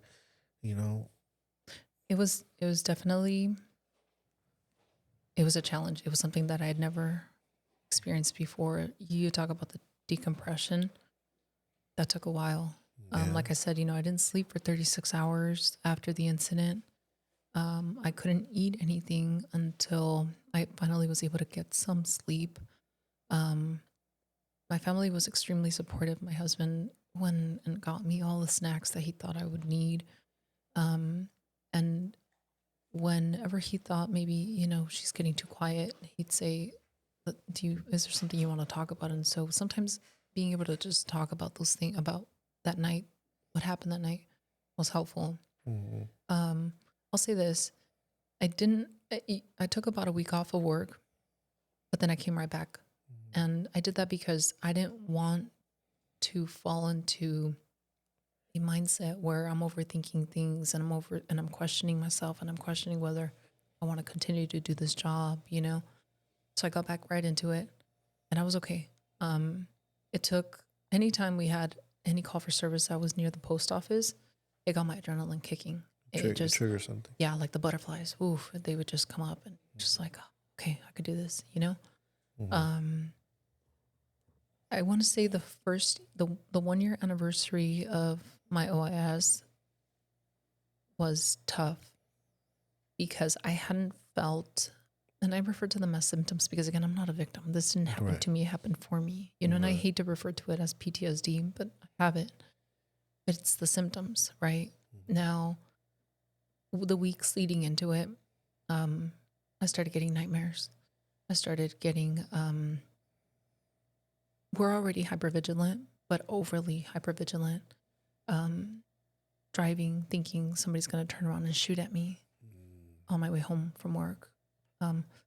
Being at a restaurant and not being able to eat my food in comfort because I'm looking around, that was tough. And so at the anniversary of the OIS, the 1 year anniversary, I had to deal with that. And now it's something that I've had to learn to live with. So I do get the nightmares still. And most of the time they're work-related nightmares, and most of the time they're shooting-related nightmares. Mm-hmm. There's been times where my husband's had to wake me up in the middle of the night. I'm sweating profusely, and I'm tossing, and I'm turning, and I'm grunting, and I'm speaking, and in my sleep, and he'll wake me up, and he'll say, "Kitty, you're safe. You're home. Mm-hmm. You're safe. It's okay. You're okay." And that's been helpful. But that's something that I've had to learn to live with. It's something that my husband has had to learn to live with. My son, he wishes that I would pick another job, because he loves his mom and I adore him too. And have you thought about another career path? God, no. Even after all that, I don't know. I love what I do, especially now that I'm in the capacity of a detective. I love my job and I love being able to do what I signed up to do. So for now, I haven't given it a thought. So sounds like you're dealing with it. You're dealing with it as best as you can. You have control over it. You're not letting it control you. Unfortunately, the nightmares, we can't control that. It happens because when you're asleep, your mind runs wild, right? Yeah. But it sounds like you have it under control pretty much. I do, and I'm so grateful for it. And every day that I wake up, I'm motivated by the fact that I have life. And when you show up knowing that you wake up another day, you show up to the world differently. Yeah. When you're motivated by mortality, you show up differently. Right. And every day I strive to be a little bit better than yesterday. Yeah. I I can't relate to that, but where I could relate is that, I was given an opportunity in another life. Yeah. So I try. Sometimes I get caught in that situation where I take life for granted, but then I gotta remind myself hey, wait, no manches, dude. You're given another opportunity, and there's other people that are still hoping that have another year left. So and I'm okay to shake it off, and go out there, and smile and be happy, enjoy my coworkers, bullshit my coworkers, my family and friends, stuff like that. But I give you respect, because although it does bother you, although it does, it's there inside of you, you're able to control it, you're able to suppress it, you're able to show some type of dominance, like como dices tú, I'm not the victim, because nothing happened to you, it just happened. So you're not gonna play the victim part for it, and you're just that strong. You know what I mean? So that's awesome, pretty much. And I'm glad you shared this because I want people to know what being a cop is. It's a stressful job. It's not just writing freaking tickets or pulling people because they want to pull over people, or because a lot of people have this different type of stereotype for officers, and I don't like that. I had bad experience with some officers, Yes, I have given lip to some that deserved it, but for the most part, I respect the job. It's a stressful job. They have to deal with a lot of stuff, and yet they still gotta come home and be a mom, a dad, and do mom stuff, dad stuff at home. Hey, you gotta do the yard work, you gotta do this, and then how do you decompress from having a day full of BS, a bunch of people, to coming home and doing lawn, the lawn, mowing the lawn, or help your son do the homework. So Yeah. One of the things that it's funny, it took me a minute to figure that out, to transition from you're no longer at work, now you're at home. You have to, switch gears. Sometimes if I came in to the house and, I still had a little bit of that, like that adrenaline going, or that, like, I'm going to call it attitude, right? Because you have to, when you're in uniform, you're held again to a high standard and you just show up differently, right? With authority, confidence. But sometimes, I'd come into the house, and if I had a little bit of attitude, or if I was speaking a certain way to my husband, and I have to apologize for this language, but he would tell me, babe, I need you to go back out the house, go out through that front door, leave your balls outside, and then come back inside and say hello to me. I like that. He said that to me a couple of times, and before it clicked, I realized. But it takes a minute to transition from you're going, dealing with all of these stressful situations, to now letting down your guard. Now you're home. Now he's the protector. You're not the protector, and he's your leader. And now your son needs help. And you put your tu machismo of woman down. Yes. And you give him that at home. Yes. Yeah. That was hard. And you know what? It's funny because we so he hates any kind of counseling. He doesn't believe in it. And so I told him, well, look, we got to do something, right? He was completely opposed to marriage counseling. So I said, all right, then how about we do something that we both are not good at, and that we can both learn from, and we'll make that our marriage counseling. And so we signed up for salsa dancing classes. And let me tell you, that is marriage counseling at its finest. Right. Because I have to learn how to let my husband lead me. And I have to learn how to be a good follower. Right. So unless the leader makes a move, I can't make a move, right? And the word of God says that the head can't move without the neck, right? Right. And so being in those salsa classes has been very much a counseling. It's like a counseling session for us, because we're learning how to dance and we love it. And two, we're learning how to trust each other a little bit better. And three, for me, I'm learning how to let him lead me and lead our family. That's awesome. That's really awesome. That's cute. Yeah, that's cute. Prima, I want our listeners to hear this from you, from your viewpoint. What would you tell our audience as far as like perspective, their views of an officer? What would you tell them? Well, we're not all the same. When one officer makes a bad decision, and he or she's on the front lines of the newspaper or on social media platforms, that one officer doesn't represent all of us. I didn't get into this job with the intention of killing someone. I didn't get into this job with the intention of overpowering other people. I didn't get into this job with the intention of having authority. Right. I got into this job with the intention of helping people. And if you ask a big majority of other officers, you ask them their why. Well, why did you get into this job? You're going to get a consensus of, we got into this job because we wanted to make a difference in the world. We got into this job because we wanted to help people. So the only thing I would say is be open-minded. It's okay to ask questions. It's okay to hold on to, it's okay to have your own opinions, but ask, don't assume. We're not all the same. Nice. That's a nice one, Prima. All right, Prima, we're going to tone it down to end this. Let's shift real quick, because that was pretty intense, Prima. That was pretty intense. So let me ask you some fun questions now. Sure. What is the most adventurous thing you've ever done? Ooh, adventures. Well, I'm going to say traveling. Being able to travel has been adventures. going to places that I've never been. That to me is an adventure, learning something new, discovering new cultures, eating food, different foods. That to me is, I think, the most adventurous thing. Nice. Prima, do you have a pregame ritual or traditions before a soccer match? Well, my pregame ritual really, yes, my mindset. So I'm either listening to a podcast or I'm listening to a playlist. So it depends. It depends on the mood. What's a fun fact about you that most people wouldn't know? Fun fact.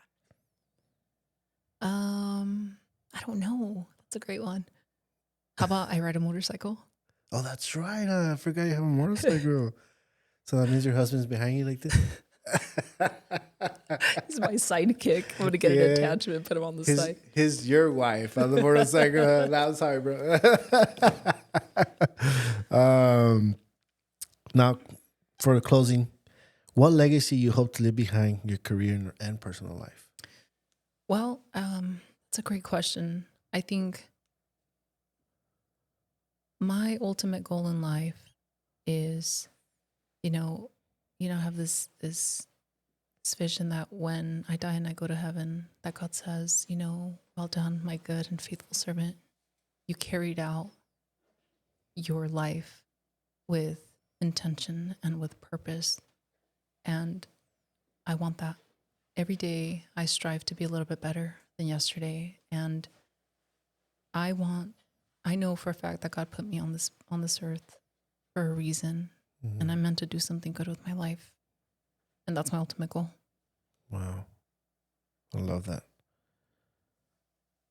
Wow. That's touching, Prima. That's touching, Prima. How do you hope your story inspires others who hear it? Well, I hope, if there are people out there who want to pursue a career in law enforcement, that they get a little bit of what we discussed today from some of the challenges, some of the things at the academy, and some of the real life situations that you may have to encounter. I hope that somebody can take away some of that stuff. But I also hope that, the story about my stepsister, as tragic as it was, I hope that if there's somebody out there who is struggling with depression, somebody out there who's basically living day by day and doesn't know if they're going to make it until tomorrow, I hope if they're listening, just know you're not alone.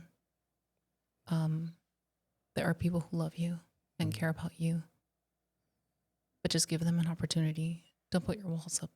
Let somebody help you, because I can guarantee you there are people here who want you to succeed. And you know what? Like I said, I'm motivated by the fact that I have life. There's so much to live for. Mm-hmm. There is. If you could go back in time and give your younger self one piece of advice, what would it be? Trust your intuition. Nice. Because I question myself, and I think we're our worst, own critics. Yeah. Trust your intuition. Yes. I always say that. We're the worst enemies ever. Yeah. We always get in each other's head. Last question, Prima. Finally, what's the one message you hope listeners take away from today's conversation? I know it resonates a little bit for the one earlier I asked you, but this is a little bit different. I think I'm going to say, like with myself, I strive to be better every day. And when you feel that you have reached your peak and there's no more, you've given it your all, and this is it right here. I want you to stop and analyze and think there's always something more that you can do. There's always something that you can improve, whether it's for yourself or for your family. I strive to be the best version of myself, and I hope that other people do, because what a world it would be if we had people who were kind and people who strived to be better every day. And I hope that people, I know we talked about a lot of things. We talked about mental health. We've talked about my personal upbringing and my career as a law enforcement officer. I hope that what we discussed today can help somebody to some degree. Nice, Prima. Prima, is there anything else you want to say? No, other than just thank you so much for having me today. It was an honor to be here. Thank you. I appreciate you. I know my my producer Juan really is happy with with the pictures it took. But no, Prima, I want to thank you for taking your day to be here, you know, do the photo shoot, and also to share your story, share your journey, share what you've been through, especially the two traumatic events that you experienced, right? And that has shaped you to the person that you are now. Phenomenal individual. Keep doing good. You know, I know Gilroy PD is happy to have you. They're blessed. You're awesome. And now I learned something new from Gilroy PD that I see that it's a good agency, you know, and based on what you told me, you know, they're there for each other, and I like that, you know, and it's hard to hear it. It's hard to know that there's agencies like that because you never hear that. You never listen to that. And now hearing it from you, it's like, wow, you know, I'm glad that you're there. I'm glad that you're home there. And damn, I don't know what else to tell you, Prima, but thank you very much. Thank you for the gifts. Enjoy those beef jerkies. Make sure you go back to work tomorrow. No, Monday. Monday, we'll save some for your peers. And with that being said, that's the end of the episode. We're out. Mid Life Podcast.